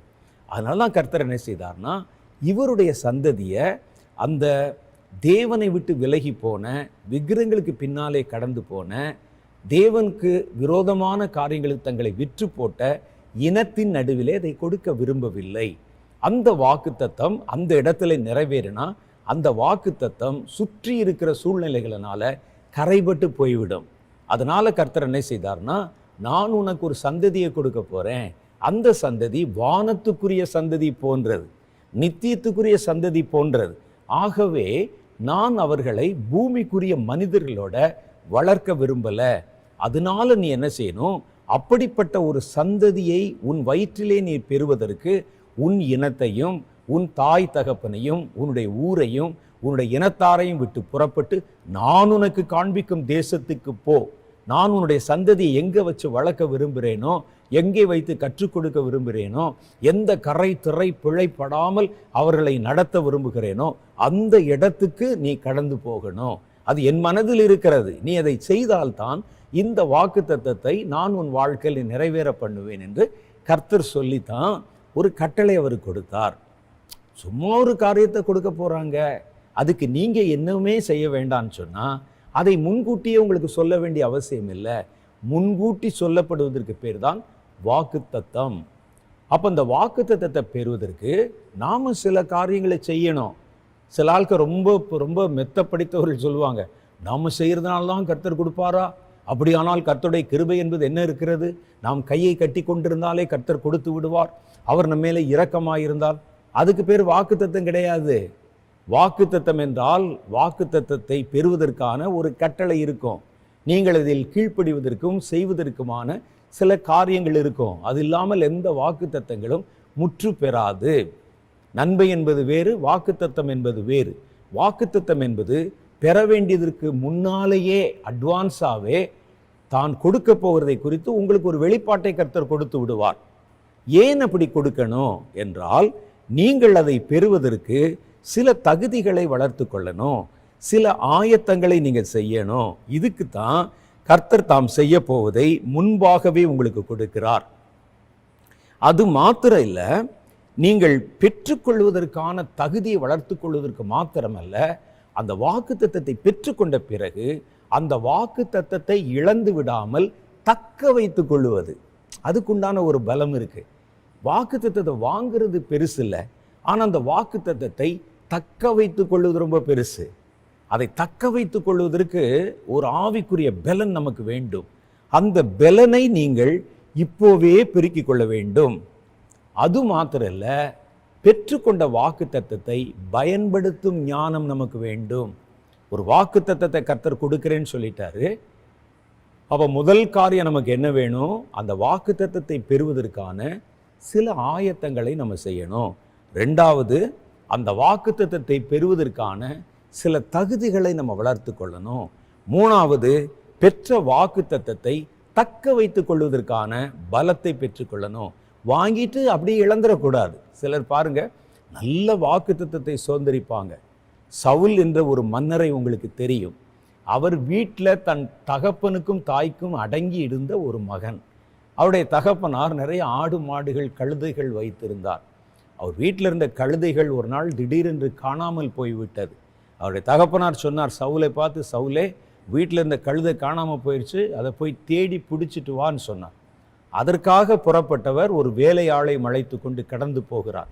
ராமாவுக்கு பக்கத்தில் நெருங்கின போது அவருடைய வேலையாள் சொல்லுகிறான், சவுலே, பக்கத்தில் சாமுவேல் என்ற ஒரு தீர்க்கதரிசி இருக்கிறார். அவர் எல்லாவற்றையும் உணர்ந்து சொல்லும் ஆற்றல் நிறைந்த ஒரு தீர்க்கதரிசி. நம்ம அவரிடத்துல போய் நம்முடைய கழுதைகள் காணாமல் போய்விட்டது என்று சொன்னால் அது இருக்கிற இடத்த துல்லியமாக கணித்து நமக்கு சொல்லிடுவார்னு சொன்னான். அப்படியா, சரி வா போகலாம் என்று சொல்லி 2 பேரும் அங்கே போனாங்க. இவர்கள் போவதற்கு முன்பாகவே கர்த்தர் சாமுவேலிடத்துல பேசி, இன்ன நேரத்தில் ஒரு வாலிபனை நான் உன்னிடத்தில் அனுப்புவேன், அவனைத்தான் நான் சமஸ்த இஸ்ரவேலுக்கும், அதாவது முழு இஸ்ரவேலுக்கும் ராஜாவாக பிரதிஷ்டை பண்ண போறேன்னு சொன்னார். அது சவுலுக்கு தெரியாது. சவுலும் வேளலை ஆளும் சாமுவேல் இருக்கிற இடத்துக்கு போகிறாங்க. அன்னைக்கு ஒரு பண்டிகை கொண்டாடுறாங்க, முக்கியமான நாள். நிறைய ஜனங்கள் கூட்டமாக அங்கே கூடியிருக்கிறாங்க. சாமுவேல் பலி செலுத்தி, பலியிலே மிக முக்கியமான முன்னந்தொடை பகுதி எடுத்து வரப்போகிற ராஜாவுக்காக அதை பத்திரப்படுத்தி வைத்திருக்கிறான். கர்த்தர் அதை செய்யும்படி சொன்னார். அதை பத்திரப்படுத்தி வச்சிருக்கிறான். நேராக சவுல் வந்து பார்க்குறாரு. கூட்டம், பெரிய கூட்டம். அந்த கூட்டத்து நடுவில் ஐயாவை பார்க்க முடியுமான்னு தெரியல. எப்படி போய் பார்க்கறது, இது யாரை போய் பார்க்கறதுன்னு அவர் யோசித்து கொண்டிருக்கிறார். சவுல் பாருங்க, இஸ்ரவேலர்கள் எல்லாரும் நின்னாமே, இஸ்ரவேலர்கள் பொதுவாகவே நல்ல உயரமாக இருப்பாங்க. அதில் எல்லாரும் நின்னா கூட அவர்கள் எல்லாரை விட 1 முழம் உயரம் கூட இருந்தான். சவுலுடைய தோளுக்கு தான் இருந்தாங்க இஸ்ரவேல் ஜனங்கள் முழுவதும். சவுல் இங்கிருந்து பார்த்தா அவன் மாத்திரம் துண்டா தெரிகிறார். சாமுவேல் இங்கிருந்து அவனை கவனித்து பார்த்தார். உடனே தன் வேலையாட்களை அனுப்பி அவனை மாத்திரம் என்கிட்ட கொண்டு வாங்கன்னு சொன்னார். ஏதோ என்னை அழைக்கிறாரே என்று சொல்லி ஆசையாக உள்ளே போய், ஐயா என் பிரச்சனை என்னென்னா அதெல்லாம் அப்புறம் பேசிக்கலாம், முதல்ல உட்காரும் என்று சொல்லி பிரத்யேகமான அந்த தொடை எடுத்து, அந்த ஆட்டினுடைய முன்னந்தொடை எடுத்து அவனுக்கு பரிமாறினார். ஏன்னா அது விசேஷமான அழைக்கப்பட்ட விருந்தாளிக்கு தான் அந்த மாதிரி ஹானர் பண்ணுவாங்க. அவருக்கு ஒன்றுமே புரியலை, நான் என்ன செய்யணும் அப்படின்னு கேட்டார். அப்பொழுது கர்த்தர் சொன்ன காரியத்தை வாக்குத்தத்தமாக சொன்னார். இஸ்ரவேலும் அதனுடைய அபேட்சையும் உம்மையும் உடைய வீட்டையும் அல்லவா நாடுகிறது, கர்த்தர் சமஸ்த இஸ்ரவேலுக்கும் உம்மை ராஜாவாக தெரிந்தெடுத்து கொண்டார் என்று அந்த வாக்குத்தத்தத்தை சொன்னார். அந்த வாக்குத்தத்தத்தை பெற்றுக்கொண்டார். ஆனால் அந்த வாக்குத்தத்தத்தை சவுல் தக்க வைத்து கொள்ளவில்லை. கர்த்தருக்கு விரோதமாக கீழ்ப்படியாத காரியத்தை செய்ததுனால 1 சாமுவேல் புஸ்தகம் 15வது அதிகாரத்தில் படிக்கிறோம். கர்த்தர் செய்யக்கூடாது என்று சொன்ன காரியத்தை செய்ததுனால அவனை ராஜாவாக்கினது என் மனதுக்கு விஷனமாய் இருக்கிறது என்று சொல்லி கர்த்தர் அவனை அந்த ஸ்தானத்திலிருந்து தள்ளிவிட்டார். வாக்குத்தத்தத்தை பெறுவது முக்கியம் இல்லை, அதை தக்க வைத்து கொள்வது முக்கியம். இன்னும் சிலர் பாருங்க, வாக்குத்தத்தத்தை பெறுவார்கள், அதை பயன்படுத்த மாட்டாங்க. வாக்குத்தத்தம் வந்துடும், ஆனால் அதை பயன்படுத்த மாட்டாங்க. வேதம் சொல்லுகிறது, கர்த்தர் முன்பாகவே நமக்கு சொல்லுவதற்கு காரணம், அதை பெறுவதற்கான தகுதியை நீங்கள் வளர்த்து கொள்ளணும். 2வது, பெற்றுக்கொள்வதை தக்க வைத்து கொள்ளும் ஆற்றலை பெருக்கிக் கொள்ளணும். 3வது, பெற்ற வாக்குத்தத்தத்தை பயன்படுத்தும் ஞானம் உங்களுக்கு வேணும். இதெல்லாம் இல்லாமல் வெறும் அட்டையில் ஒரு வாக்குத்தத்தத்தை வாங்கினீங்கன்னா, வெறுமனே ஒரு பேப்பரில் ஒரு வாக்குத்தத்தத்தை எழுதினா, வேத புஸ்தகத்தை திறந்து வச்சு ஒரு வாக்குத்தத்தத்தின் மேல் கை வைத்து ஜெபித்து விட்டால் உடனே இந்த வாக்குத்தத்தம் உங்களுக்கு சொந்தமாகி விடாது. இதெல்லாம் நீங்கள் புரிஞ்சுக்கிறணும். யாராவது சொல்லுவாங்க, இந்த பைபிளில் வாங்கி வச்சுக்கோங்க, தினம் வீட்டு நிலையில் ஒட்டி வைங்க, போகும்போது வரும்போது பாருங்க, சொல்லி சொல்லி சொல்லி கேளுங்க, எல்லாம் நடக்கும்னு. இல்லை இல்லை, அந்த வாக்குத்தத்தங்களை பெறுவதற்குன்னு சில தகுதி இருக்குது. அந்த வாக்குத்தத்தத்தின் கட்டளைகள் என்று ஒன்று இருக்கிறது. அது மனிதனுக்கு மனிதன் வித்தியாசப்படுகிறது. ஆபிரகாம் வீட்டை விட்டு புறப்பட்ட மாதிரியே ஒரு வாக்குத்தத்தத்தை பெற எல்லாரும் புறப்படணும்னு அவசியம் இல்லை. அப்போ ஒரு வாக்குத்தத்தத்தை சுதந்திரித்து கொள்ள அவருக்கு கர்த்தர் கீழ்ப்படியும்படி என்ன கட்டளைகளை சொல்லுகிறாரோ அதை நம்ம பெற்றுக்கொள்ளும் ஆயத்தத்தை வளர்த்து கொள்ள வேண்டும். நாம் அடைவதற்கான ஒரு இலக்கு பாருங்களேன், ஒவ்வொரு வருஷம் வரும்போதும் அதை நம்ம கடைப்பிடிக்கிறோமோ கடைப்பிடிக்கலையோ, நடத்துகிறோமோ நடத்தலையோ, ஒரு இலக்கை நியமித்து கொள்ளுவோம். 1ஆம் தேதி சிலர் 7 நாள் வரைக்கும் அதை கடைப்பிடிப்பாங்க. இனிமேல் காலையில் 3 மணிக்கு நான் எழுந்து விடுவேன் அப்படின்னு எழுதி வச்சுருவோம். இந்த வருஷத்தில் 2024 இதுதான். இந்த வருஷத்தில் எப்படியாவது சொந்த வீடு வாங்கிடணும், ஒரு இலக்கு. அது நடக்குதோ நடக்கலையோ, வாங்கினீங்களோ வாங்கலையோ, அது அப்புறம் ஒரு இலக்கு, அதை நியமித்து கொள்ளுகிறோம். இதை நான் இந்த வருஷத்தில் செய்து முடிப்பேன். இந்த வருஷத்தில் எப்படியாவது என் வேலை ஸ்தலத்தில் ஒரு ப்ரமோஷன், அதுக்கு என்ன செய்யணுமோ நான் இந்த வருஷத்தில் அந்த இலக்கை நோக்கி தொடருவேன் என்று ஒரு இலக்கை நியமித்துக் கொள்ளுகிறோம் அல்லவா? அந்த இலக்குக்கு பேர் தான் வாக்குத்தத்தம். கர்த்தருடைய வாக்குத்தத்தம் கிறிஸ்து இயேசுவுக்குள்ளே ஆம் என்றும் ஆமேன் என்றும் இருக்கிறது. அந்த ஒரு இலக்கை வச்சுக்கிறோம், எப்படியாவது இந்த வருஷத்தில் இதை நம்ம அடைய வேண்டும். அப்போ அந்த இலக்குக்கு பேர் தான் வாக்குத்தத்தம் என்று நான் சொன்னேன். அந்த இலக்கு தான் மேலான இலக்காக இருக்கணும். அப்போ மேலான வாக்குத்தத்தங்களை பெற நாட வேண்டும். வாக்குத்தத்தம் பெற்றவன் தான் அதை சுதந்திரிக்க முடியும். வாக்குத்தத்தத்தை பெற்றதினால்தான் தாவீது கோலியாத்தை ஜெயித்தார். கோலியாத்தை தாவீது ஜெயித்தது சும்மாலாம் இல்லை, விசுவாசத்தினால இல்லை. அவர் ராஜாவாவதற்கான வாக்குத்தத்தத்தை பெற்றிருந்தார். ஆகவேதான் கர்த்தர் அவரை ஜெயங்கொள்ள வைத்தார். வாக்குத்தத்தம் பெற்றவர்கள் தான் அந்த வாக்குத்தத்தத்துக்குரிய காரியங்களை நிறைவேற்ற முடியும் என்பதையும் நம்ம விளங்கி கொள்ளணும். வாக்குத்தத்தங்களை குறித்து நாம் செய்ய வேண்டியது என்னன்னா, முதல்ல உங்களுக்கான வாக்குத்தத்தத்தை கர்த்தரிடத்திலே பெற்றுக்கொள்ளுங்கள். அது ஆளுக்காள் வித்தியாசப்படும். உங்களுக்கு கர்த்தர் ஒரு இலக்கை வச்சிருக்கிறார். எனக்கு ஒரு இலக்கு இருக்கும், உங்களுக்கு ஒரு இலக்கு இருக்கும், உங்கள் தகப்பனாருக்கு ஒரு இலக்கு இருக்கும், உங்களுக்கு ஒரு இலக்கு இருக்கும், உங்களுடைய கணவனுக்கு ஒரு இலக்கு இருக்கும், மனைவிக்கு ஒரு இலக்கு இருக்கும். முதல்ல அந்த இலக்கை, உங்களுக்கு உண்டான இலக்கை தேவனிடத்தில் கேட்டு நிர்ணயித்து கொள்ளுங்கள். 2வது பாருங்க, முதல்ல உங்களுக்கு உண்டான வாக்குத்தத்தத்தை பெற்றுக்கொள்ளுகிறீர்கள். 2வது, பெற்றுக்கொண்ட வாக்குத்தத்தத்தை சுதந்திரிக்க வேண்டும். பெறுவது என்பது வேறு, சுதந்திரிப்பது என்பது வேறு. பெற்றவர்கள் எல்லாம் அதை சுதந்திரித்து விடுவதில்லை. மோசே பாருங்க, வாக்குத்தத்தம் பெற்றவர் தான். என்ன வாக்குத்தத்தம் பெற்றார்? பாலும் தேனும் ஓடுகிற கானானுக்குள் உன்னை கொண்டு போவேன். அதான் அந்த வாக்குத்தத்தம்.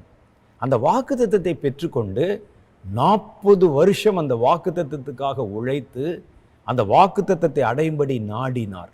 அவருடைய மனசுல விருப்பமெல்லாம் என் ஜனத்திற்கு கர்த்தர் நியமித்திருக்கிற அந்த இலக்கு, வாக்குத்தத்தம் பண்ணப்பட்ட பூமி, கானான் தேசம், அதை கண்ணால பார்த்துடணும். ஒரு வருஷமாவது அல்லது ஒரு மாசமாவது அட்லீஸ்ட் கர்த்தர் வாக்கு பண்ணின அந்த தேசத்துல நான் இருந்திரணும் என்று தான் அவர் ஆசைப்பட்டார். கடைசி நிமிஷத்துல பாருங்க, ஒரு சின்ன கீழ்ப்படியாமையினால, ஒரு சின்ன குற்றத்தினால அவர் பெற்ற வாக்குத்தத்தத்தை சுதந்திரிக்க முடியாமல் போய்விட்டது. கடைசி ஸ்டெப் வரைக்கும் வந்துட்டாங்க. நான் அடுத்து கொஞ்சம்தான். வெண்ணெய் திரண்டு வரும்போது அந்த தாலி உடைந்ததுன்னு சொல்லுவாங்க. அது மாதிரி கடைசி நிமிஷத்துல ஒரு சின்ன கீழ்ப்படியாமை அல்லது தேவன் சொன்ன காரியத்தில் ஒரு சின்ன அலட்சியம், அந்த அலட்சியத்தினால மோசே சுதந்திரிக்க வேண்டிய அந்த வாக்குத்தத்த தேசத்தை சுதந்திரிக்க முடியல. கர்த்தரிடத்தில் எவ்வளவோ அழுகிறார், ஆண்டவரே இந்த வாக்குத்தத்தத்துக்குத்தானே நான் இவ்வளவு நடந்தேன் என்று. கர்த்தர் மலையின் உச்சியின் கொடுமுடியில ஏறி, நான் வாக்கு கொடுத்த தேசத்தை பாரு, ஆனா உள்ள நுழைய மாட்டேன் என்றார். பாருங்கள், அதுதான் பலருடைய வாழ்க்கையில். வாக்கு தத்தத்தை கர்த்தர் பேசியே சொல்லியிருந்தா கூட அதை சுதந்திரிப்பது உங்கள் கையில் இருக்குது. அடுத்து சுதந்திரித்து கொண்டதை தக்க வைத்து கொள்ளணும். நம்ம கர்த்தர் அழைத்து நம்மிடத்தில் பேசி ஒரு வாக்கு தத்தத்தை கொடுத்தா அதை நம்ம தக்க வைத்து கொள்ளணும். சவுல் சொன்னேனே, நான் அப்படித்தான். சவுலை கர்த்தர் அழைத்து அபிஷேகம் பண்ணி, சாமுவேல் மூலம் அபிஷேகம் பண்ணி ராஜாவாக்கி வைத்திருக்க, அவன் சுதந்திரித்து கொண்ட வாக்கு ராஜாவாயிட்டாரு. சுதந்திரித்து கொண்ட வாக்கு தத்தத்தை காப்பாற்றி கொள்ள முடியவில்லை. ஒரு சின்ன ஆடு மாடுகளை பார்த்து கர்த்தர் அதை தொடக்கூடாது, வஞ்சிக்க கூடாது, உனக்கு எடுத்துக்கொள்ளக்கூடாதுன்னு சொன்னதை கேட்காம அந்த கொள்ளையின் மேல் பறந்து அவைகளை தனக்கென்று ஒழித்து வைத்து கொண்டு வஞ்சனை பண்ணினதுனால அவன் பெற்றுக்கொண்ட வாக்கு தத்தத்தை இழந்து போனான். பெற்றுக்கொண்டல, சுதந்திரித்த வாக்கு தத்தத்தை இழந்து போனான். யூதாசும் அப்படித்தான். கர்த்தர் அழைத்த போது மனுஷரை பிடிக்கிறவர் ஆக்குவேன் என்று சொல்லித்தான் சீஷர்களை அழைத்திருந்தார். என்னோடு கூட இருக்கும்படி நான் உங்களுக்கு அருள் செய்வேன் என்று சொல்லித்தான் சீஷர்களுக்கு கர்த்தர் வாக்கு தத்தம் கொடுத்திருந்தார். ஆனா பாருங்க, யூதாஸ் பெற்றுக்கொண்ட வாக்கு தத்தத்தை, கர்த்தரோடு இருந்த அந்த ஸ்லாகியத்தை, சுதந்திரித்து கொண்ட வாக்கு தத்தத்தை கடைசியில பெற்றுக்கொள்ள, தக்க வைத்து கொள்ள முடியாம ஒரு சின்ன பண ஆசை, ஒரு சின்ன தேவையற்ற ஐக்கியம் அவரை கர்த்தரை விட்டு பிரித்து வாக்கு தத்தத்தை பெற முடியாதபடி அவரை தூரப்படுத்தி வைத்து விட்டது. அதனால வாக்கு தத்தங்களை குறித்து கவனமா இருக்கணும். இதெல்லாம் வாக்கு தத்தங்களை குறித்த பொதுவான செய்தி. இப்போ நம்ம பார்க்க போறது மேலான வாக்கு தத்தங்களை நாடுங்கள். அது என்னையா மேலான வாக்கு தத்தம் என்ற ஒரு கேள்வி வரும். வாக்கு தத்தத்தில் ரெண்டு இருக்குது. ஒன்று உலகத்துக்குரிய வாக்கு தத்தம், இன்னொன்று நித்தியத்துக்கு எடுத்த வாக்கு தத்தங்கள். இந்த நித்தியத்துக்கு எடுத்த வாக்கு தத்தங்கள் இருக்கு பாருங்க, அந்த வாக்கு தத்தங்கள் நிரந்தரமானவைகள். பூமிக்குரிய வாக்கு தத்தங்கள் நிரந்தரமற்ற வாக்கு தத்தங்கள். பாருங்க, நான் உன்னை சமஸ்த இஸ்ரவேலுக்கும் ராஜாவாக்குவேன் என்று கர்த்தர் சவுலுக்கு சொன்னார். உன்னை சமஸ்த இஸ்ரவேலுக்கும் ராஜாவாக்குவேன், உன் பிள்ளைகளில் ஒருவனை என்ற வாக்கு தத்தத்தை கொடுத்து தான் தாவீதை கர்த்தர் ராஜாவாக்கினார். ஆனா அந்த ராஜாவாக்கினார் என்ற அந்த வாக்கு தத்தம் நிரந்தரமானதல்ல. இன்னைக்கு வரைக்கும் தாவீது ராஜாவாக இருக்கிறாரா? தாவீதை குறிப்பிடும்போது ராஜான்னு சொல்றோம். இன்னைக்கு ராஜாவுக்கு, தாவீதுக்கு உலகத்துல ஒரு துண்டு நிலம் கூட கிடையாது, அவருக்கு சிங்காசனம் கிடையாது. இருந்த காலத்தில் ராஜா என்று அழைக்கப்பட்டார். அப்போ பூமிக்குரிய வாக்கு தத்தங்கள் எவ்வளவு பெரிதா இருந்தாலும் அது ஒரு குறிப்பிட்ட காலத்துக்குள்ள முடிஞ்சு போயிடும்.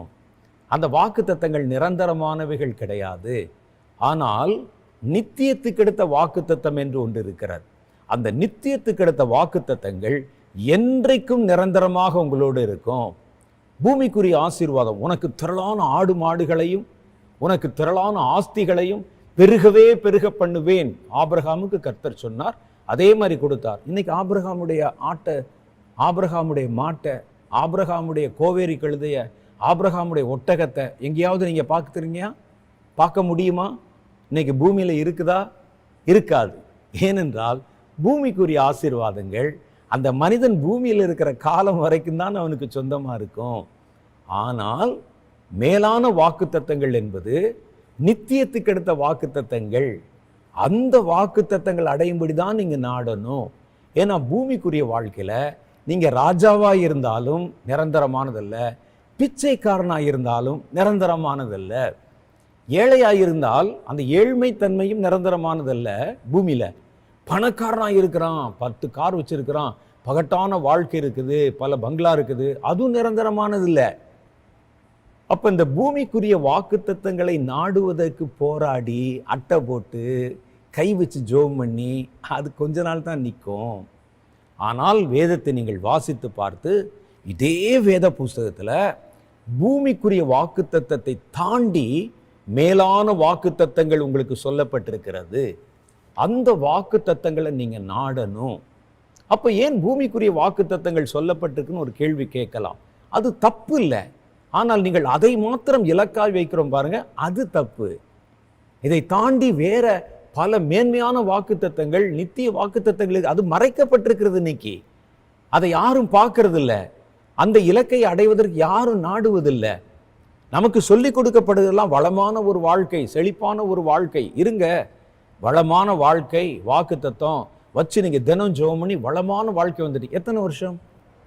ஒரு பெரிய எனக்கு 100 பங்களா, சரி வாங்கிக்கங்க, எத்தனை வருஷம்? எனக்கு 4 ஃப்ளைட் வேண்டும், வாங்கிக்க, எத்தனை வருஷம்? அது நிரந்தரமானதல்ல. ராஜாக்களுடைய ராஜ்யம் நிரந்தரமாய் இருக்கவில்லை, தாவீதுடைய அரசாளுமை நிரந்தரமாய் இருக்கவில்லை, சாலமோனுடைய அரியாசனம் நிரந்தரமாய் இருக்கவில்லை, ஆபிரகாமுடைய ஆடு மாடுகள் நிரந்தரமாய் இருக்கவில்லை. அப்ப இதை தாண்டி வேறொரு வாக்குத்தத்தம் இருக்கிறது, மேலான வாக்குத்தத்தம் இருக்கிறது. அதுதான் ஆவிக்குரிய வாக்குத்தத்தங்கள். அவைகள் நித்தியமானவை, நிரந்தரமானவை. அந்த வாக்குத்தத்தத்தை விட்டு உங்களை பிரிக்கவே முடியாது. அப்ப அப்படிப்பட்ட வாக்குத்தத்தம் வேதத்துக்குள்ள புதைந்திருக்கிறது. நமக்கு அதை யாரும் காட்டுறது இல்லை, அதை யாரும் சொல்றது இல்லை, அல்லது அதை யாரும் குறித்து வைத்து கொண்டு பின்தொடர்கிறதும் இல்லை. இந்த அநித்தியமான வாக்குத்தத்தங்கள், நிரந்தரமற்ற வாக்குத்தத்தங்கள், படோடாபமாக தெரிகிற வாக்குத்தத்தம், இதைத்தான் நம்ம வாக்குத்தத்தம் என்று நினைத்து கொண்டு அதை பின்தொடருவதற்கான காரியங்களை நம்ம கவனம் செலுத்துகிறோம். மறுபடியும் சொல்றேன், பூமிக்குரிய வாக்குத்தத்தம் எவ்வளவு பெரிதாக இருந்தாலும் அதனுடைய ஆயுசு குறைவு. அப்ப நம்ம நாட வேண்டியது இந்த வருஷத்துல, இனி வருகிற நாட்கள்ல நம்ம நாட வேண்டியது மேலானதை நாடுங்கள், மேலான வாக்குத்தத்தத்தை நாடுங்கள். அதுதான் கர்த்தருடைய வேதம் நமக்கு கற்பிக்க விரும்புகிறது. அப்படி மேலான வாக்குத்தத்தம் என்னையா இருக்கிறது அப்படின்னு நீங்க கேட்டீங்கன்னா, முதல் வாக்குத்தத்தத்தை நான் உங்களுக்கு சொல்லுகிறேன் பாருங்கள். 1 யோவானுடைய புஸ்தகம் 2வது அதிகாரம் 25, 26 ஆகிய வசனங்கள். 1 யோவானுடைய புஸ்தகம் 2வது அதிகாரம் 25, 26. அதுல என்ன சொல்லுது? நித்திய ஜீவனை அளிப்பேன் என்பதே அவர் நமக்கு செய்த வாக்குத்தத்தம். எது வாக்குத்தத்தமா? நித்திய ஜீவனை அளிப்பேன் என்பதே. இப்ப பாருங்க, உங்களை ராஜாவாக்குவேன், உங்களை பணக்காரராக்குவேன், அந்த வாக்குத்தத்தத்தின் ஆயுசும் நித்திய ஜீவனை தருவேன் என்று சொன்ன வாக்குத்தத்தத்தின் ஆயுசுக்கும் ஏதாவது உங்களுக்கு வித்தியாசம் புலப்படுதான்னு பாருங்க. இந்த வாக்குத்தத்தம் நித்தியமானது, நித்தியம்னா அழிவில்லாதது. அந்த வாக்குத்தத்தம் நீங்க பூமியில வாழ்ற வரைக்கும் தான் செல்லுபடி ஆகும். அதை எடுத்து நீங்க பரலோகத்துக்குள்ள போக முடியாது, மறுமைக்குள்ளே பிரவேசிக்க முடியாது. அப்ப பாருங்க, மேலான வாக்குத்தத்தங்கள் இன்னைக்கு நம்முடைய கண்களிலே படாமல் மறைக்கப்பட்டிருக்கிறது. அவர் சொல்ற வாக்குத்தத்தத்தை பாருங்க, ஒரு நித்தியமான வாக்குத்தத்தத்தை சொல்றாங்க. 1 யோவான் 2, 25, 26 நித்திய ஜீவனை அளிப்பேன் என்பதே அவர் நமக்கு செய்த வாக்குத்தத்தம். ஏன் இதை வாக்குத்தத்தம் என்று நான் உங்களுக்கு உறுதியாக சொல்லுகிறேன் என்றால், இதுதான் உங்களுக்கு முக்கியமான, தேவையான, பின்பற்ற வேண்டிய, பெற்றுக்கொள்ள வேண்டிய, சுதந்திரிக்க வேண்டிய, தக்க வைத்துக் கொள்ள வேண்டிய வாக்குத்தத்தம் என்று ஏன் சொல்லுகிறேன் என்றால், உங்களை ஏமாத்துற ஜனங்கள் நிமித்தமா சொல்றேன். அடுத்த வசனம் பாருங்க. உங்களை வஞ்சிக்கிறவர்களை குறித்து இவைகளை உங்களுக்கு எழுதியிருக்கிறேன். உங்களை வஞ்சிக்கிறவன் என்ன செய்வான்? பூமிக்குரியதை காமிச்சு, இதாயா வாக்குத்தத்தம், இதுதான் நீ சுதந்திரிக்க வேண்டியது, இதுதான் நீ அடைய வேண்டிய இலக்கு என்று நீங்கள் அடைய வேண்டிய மேலான இலக்கை மறைத்து விட்டு இதுதான் இலக்குன்னு காமிப்பான். ஆகவே உங்களுக்கு நான் பிரதானமாக சொல்லுகிற புத்திமதி என்னன்னா, அந்த வஞ்சிக்கிறவர் நிமித்தம் நீங்கள் அடைய வேண்டிய சுதந்திரிக்க வேண்டிய, நியமித்து கொள்ள வேண்டிய இலக்கு என்னவென்பதை நான் நியமித்து உங்களுக்கு சொல்றேன். நித்திய ஜீவனை அழிப்பேன்னு கர்த்தர் சொன்னார் பாருங்க, அதுதான் உங்களுக்கான வாக்குத்தத்தம். நித்திய ஜீவனை அழிப்பேன் என்பதே அவர் நமக்கு செய்த வாக்குத்தத்தம். உங்களை வஞ்சிக்கிறவர்களை குறித்து இவைகளை உங்களுக்கு நான் எழுதியிருக்கிறேன் என்றார். நித்திய ஜீவனை தருவேன் என்பதுதான் அந்த வாக்குத்தத்தம். அதை அடைவதற்கு நீங்கள் பிரயாசப்பட்டிருக்கீங்களா? அதை அடைவதற்காக நீங்கள் முன்னெடுத்து ஓடி இருக்கிறீர்களா? அதை உங்களுடைய இலக்காக நிர்ணயித்திருக்கிறீர்களா? அப்படி நிர்ணயிச்சிருந்தா உண்மையிலே நீங்கள் புத்திமான்கள், உண்மையிலே நீங்கள் தேவனால இயக்கப்படுகிறவர்கள். நித்தியம் என்றால் என்ன? நித்தியம்னா முடிவில்லாதது, அழிவில்லாதது, மாறாதது, என்றைக்கும் நிரந்தரமாக நிலைத்திருப்பது என்று பொருள். அப்ப எதெல்லாம் நித்தியமானதுன்னு பார்த்தீங்கன்னா, கர்த்தர் நித்தியமானவர். முதல்ல கர்த்தர் என்றைக்கும் இருக்கிறார், நேற்றும் இன்றும் என்றும் மாறாதவராக இருக்கிறார், நித்தியர். அவர் கர்த்தர் நித்தியமாக இருக்கிறார். ரெண்டாவது எது நித்தியமானது தெரியுமா? மனுஷனுடைய ஆவி, நமக்குள்ளே இருக்கிற ஜீவன் இருக்கே, சரீரம் அழிஞ்சு போயிடும், சரீரத்துடைய உருவம் மாறி போய்விடும், சரீரம் பலத்தை இழந்து விடும், சரீரம் ஒரு நாள் கருகி போய் சருகாகி செத்து போய்விடும். ஆனால் மனிதனுக்குள்ள இருக்கிற ஜீவன் அழியவே அழியாது. அப்ப கர்த்தர் நித்தியராய் இருக்கிறதை போல மனிதனுடைய ஜீவனும் நித்தியம் உள்ளதாக இருக்கிறது. அப்ப இந்த நித்தியமுள்ள ஜீவன் வாழ்வதற்கு அவனுடைய பூமிக்குரிய வாழ்க்கைக்கு அப்புறம் ஒரு வாழ்க்கை இருக்கிறது. அந்த வாழ்க்கையில 2 இடம் இருக்குது, 2 இடம், 2 ஸ்தானம். இந்த 2மே நித்தியமானது தான், அந்த 2மே அழியாதது தான். ஒன்று தேவனோடு இருக்கிற நித்திய வாழ்க்கை, இன்னொன்று தேவன் இல்லாதவர்களோட, தேவன் இல்லாமல் வாழ்கிற ஒரு நித்திய வாழ்க்கை. அது தண்டனைக்குரிய ஒரு வாழ்க்கை. மனுஷனுடைய ஆவியை யாரும் அழிக்க முடியாது. மனுஷனுடைய ஆவியை வேதம் அப்படித்தான் சொல்லுகிறது. நீங்கள் நரகத்திலே தள்ளப்பட்டாலும், ஒரு ஆவி 2வது மரணமாகி அக்னி கடலில் தள்ளப்பட்டாலும் அங்கே புழு சாகிறதில்லை, ஆத்துமா அழிகிறதில்லை, வேதனைப்பட்டு கொண்டே இருக்கும் ஒழிய ஆத்துமாவை, ஆவியை அழிக்க முடியாது. சரீரத்தை அழிச்சிடலாம், சரீரத்தை வெட்டி கூறு கூறா துண்டு போட்டு அது ஒன்றும் இல்லாமல் ஆக்கி எரிச்சு சாம்பலாக்கி கரைச்சிடலாம். ஆனால் ஆவியை எவனும் தொட முடியாது. கர்த்தர் கூட ஒன்றும் செய்ய முடியாது. அந்த ஆவி இருக்கிற இடத்தை தான் நிர்ணயிக்க முடியும் ஒழிய அதை முழுசும் அழிச்சிட முடியாது, அழிக்க முடியாது. ஏனென்றால் அந்த ஆவி நித்தியமானதாக இருக்கிறது. சாத்தான அப்படிதான். சாத்தானை நீங்கள் தண்டிக்கலாம், சாத்தானை நீங்கள் அக்னி கடலில் தள்ளலாம், அது 2வது மரணம் என்று சொல்லப்படலாம். சாத்தானே முழுசா இல்லாமல் அழிச்சிட முடியாது.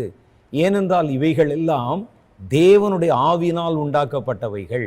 தேவன் நித்தியராய் இருக்கிறதை போல அவருடைய ஆவியினால் உண்டாக்கப்பட்ட எல்லாமே நித்தியமாக இருக்குது. தேவதூதனை அழிக்க முடியாது, தேவதூதனை கெடுக்க முடியும், அவன் இருக்கிற இடத்தை மாற்ற முடியும். சாத்தானை அழிக்க முடியாது, அவனை தண்டிக்க முடியும், நித்திய தண்டனையிலே பங்கு பெற வைக்க முடியும், அவனை இல்லாமல் அழிக்க முடியாது. ஏன்னா அவன் தான் ஸ்பிரிட்டு. ஆனால் மனுஷன் மாத்திரம் நித்தியத்திலும் அநித்தியத்திலும் சேர்ந்து படைக்கப்பட்டவனாக இருக்கிறான். அவனுடைய சரீரம் அநித்தியமானது, அதுக்கு இது நிரந்தரமற்றது. அதையும் நித்தியமான ஆவியும் சேர்த்து ஒரு கலவையாக படைச்ச ஒரு வித்தியாசமான ஒரு சிருஷ்டி தான் மனிதன். ஒரு தேவதூதனை பாருங்க, அவர் ஸ்பிரிட்டாவே படைத்தார். அவங்க அப்படியே தான், கடைசி வரைக்கும் அப்படிதான். ஒரு சாத்தான் அப்படிதான் படைக்கப்பட்டான், அப்படிதான். ஆனால் மனுஷன் மாத்திரம் அநித்தியமானதில் கொஞ்சமும் நித்தியமானதில் கொஞ்சமும் சேர்த்து கர்த்தர் தம்முடைய கையினால பூமியின் மண்ணை எடுத்து அதில் மனிதனுடைய உருவத்தை உண்டாக்கி தம்முடைய ஜீவாத்மாவை அவனுக்குள் வைத்து அவனை மனிதனாக்கினார். அவனுக்குள்ள 2மே இருக்குது, அழிவுள்ளதும் இருக்கிறது, அழிவில்லாததும் இருக்கிறது. ஒரு குறிப்பிட்ட காலத்தில் அழிவுள்ளது தன்னுடைய பலத்தை இழந்து மண்ணுக்கு திரும்பிவிடும். ஆனால் அவனுடைய ஜீவன் இருக்கு பாருங்க, அது சாகாது, அது கர்த்தரிடத்திலிருந்து வந்தது, அது இருக்கும். ஆனால் அது எங்கே இருக்கும் என்பதுதான் முக்கியம். அப்ப நித்திய ஜீவன் என்பது மறுமைக்கு பிறகு, மரணத்துக்கு பிறகு ஒரு வாழ்க்கை இருக்கே. இன்னைக்கு மறிச்சிட்டோம், சரீரம் கீழே போயிடுச்சு, அது மண்ணில் பெறப்பட்டது, மண்ணுக்கு திரும்பி விட்டது. ஆனால் உள்ளுக்குள்ள ஒரு ஆவி இருக்குதே, ஒரு ஆத்துமா, அது மண்ணுக்குள்ளே போகாது. அது இப்போ நிற்கிது.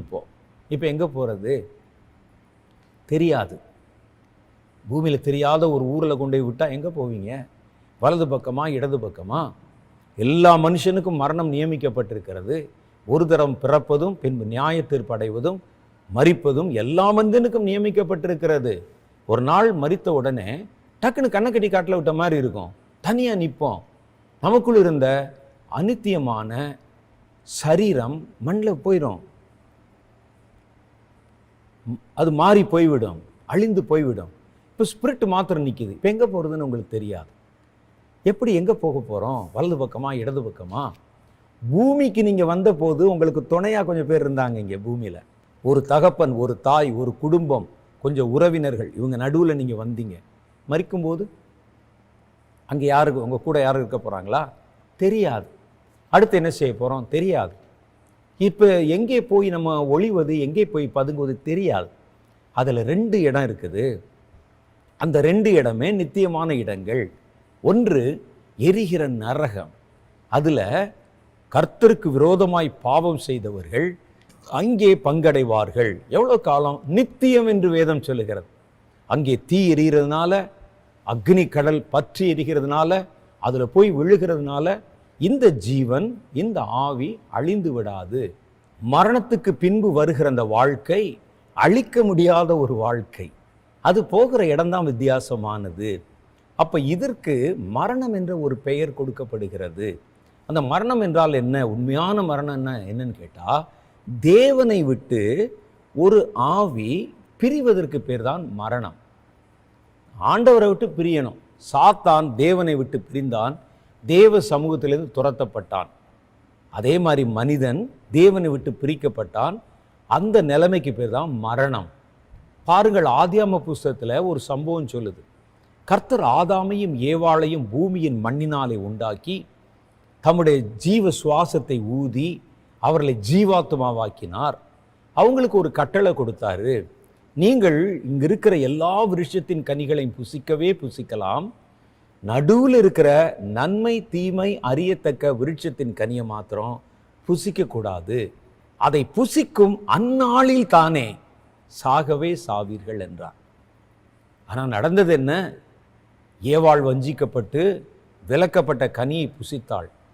தானும் தின்று தன் புருஷனுக்கும் கொடுத்தாள். அவனும் சாப்பிட்டான். ஆனால் பாருங்க, கர்த்தர் சொன்ன மாதிரி அவர்கள் அந்நாளில் தானே சாகவில்லை. அப்போ நமக்கு ஒரு கேள்வி வருது. கர்த்தர் சொன்னார், இந்த பழத்தை சாப்பிட்டா அந்நாளில் சாவீர்கள். செத்தார்கள். பல வருஷத்துக்கு பிறகு, 900 சில்லற வருஷத்துக்கு பிறகு ஆதாம் மரித்தார். அதை சொல்லலை, அந்நாளில் தானேன்னு போட்டிருக்கே. சாப்பிட்ட அன்னைக்கே சாகணும்னு போட்டிருக்கே. ஆனால் அவர்கள் அதற்கு பிறகு கிட்டத்தட்ட 1000 வருஷம் இருந்தாங்களே. அப்போ கர்த்தர் சொன்னது பொய்யா போச்சா அப்படின்னு கேட்டால் அப்படி இல்லை. அவர்கள் சாப்பிட்ட நாளில் அவர்களுக்கு என்ன நடந்தது பாருங்கள். அவர்கள் புசித்த அந்த நாளிலே தண்டிக்கப்பட்டு தேவ சமூகத்திலிருந்து துரத்தப்பட்டாங்க. தேவனுடைய சமூகத்திலிருந்து ஒரு மனிதன் பிரிக்கப்பட்டு துரத்தப்படுறான் பாருங்க, அதுக்கு பேர் தான் மரணம். ஆனால் நம்ம காலப்போக்கில் ஒரு மனிதன் தன்னுடைய உலகத்துக்குரிய சரீரத்தை இழப்பதற்கு பேர் தான் மரணம் என்று வைத்திருக்கிறோம். அது காலப்போக்கில் அப்படியே மருவி இதுதான் மரணம் என்று இன்னைக்கு வரைக்கும் நம்ம தீர்மானமாக தான் நம்புகிறோம். ஆனால் உண்மையான மரணம் என்பது தேவனை விட்டு பிரிவது. முற்காலத்திலே பாவத்திலே மரித்தவர்களாக இருந்த உங்களை, இப்போ மரித்தவர்களாக இருந்தான்னா நீங்களும் நானும் சொல்கிற மாதிரி செத்து போன நிலைமையில் இருந்தாங்க இல்லை. பாவத்திலே மரித்தவர்கள் என்று பவுல் யாரை குறிப்பிடுகிறார்? பாவம் செய்து தேவனுடைய பிரசன்னத்தில் இல்லாமல் அந்த தொடர்பிலிருந்து அறுக்கப்பட்ட போது நம்ம எல்லாம் செத்த நிலைமையில் இருந்தோம். கிறிஸ்துவின் இரத்தம் மறுபடியும் அந்த இணைப்பை உண்டாக்கி நம்மை உயிரூட்டியது. அப்போ மரித்தவர்கள் நம்ம ஒரு கணக்கு வச்சிருக்கிறோம். அப்படி கை கால் அசையாமல் நாடியெல்லாம் கட்டி மூக்கில் பஞ்ச வச்சு கால் கட்டவரில் 2ஐயும் கட்டி அப்படியே செயல்பட விடாமல் அதுக்கு பேர் மரணம் என்று வைத்திருக்கிறோம். அதுதான் உலக வழக்கத்தின்படி பயன்படுத்தப்படுகிறது. ஆனால் உண்மையான மரணம் என்று வேறு ஒன்று இருக்கிறது. அது தேவனை விட்டு பிரிவது. அப்போ நித்திய ஜீவன் என்றால் என்னவென்றால், தேவனோடு கூட இருக்கிற வாழ்க்கையை நிரந்தரமாய் பெற்றுக்கொள்வது. இந்த நித்திய ஜீவனை உங்களுக்கு தருவேன் என்பதுதான் கர்த்தர் நமக்கு கொடுத்த மேலான வாக்குத்தத்தம்.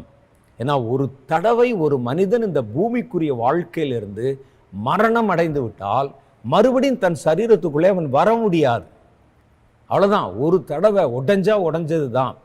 அப்போ கர்த்தர் சொல்லுகிறார், ஒரு மனிதனுக்கு நம்பிக்கையில்லாத ஒரு வாழ்க்கை, அவன் பிறக்கும் போதே பாவியாக பிறக்கிறான், வாழும்போது பாவியாக வாழ்கிறான், கர்த்தரை விட்டு பிரிக்கப்பட்டவனாக இருக்கிறான், பாவத்திலே மரித்த நிலைமையில் இருக்கிறான், செத்துப்போன ஒரு சூழ்நிலையில் இருக்கிறான்.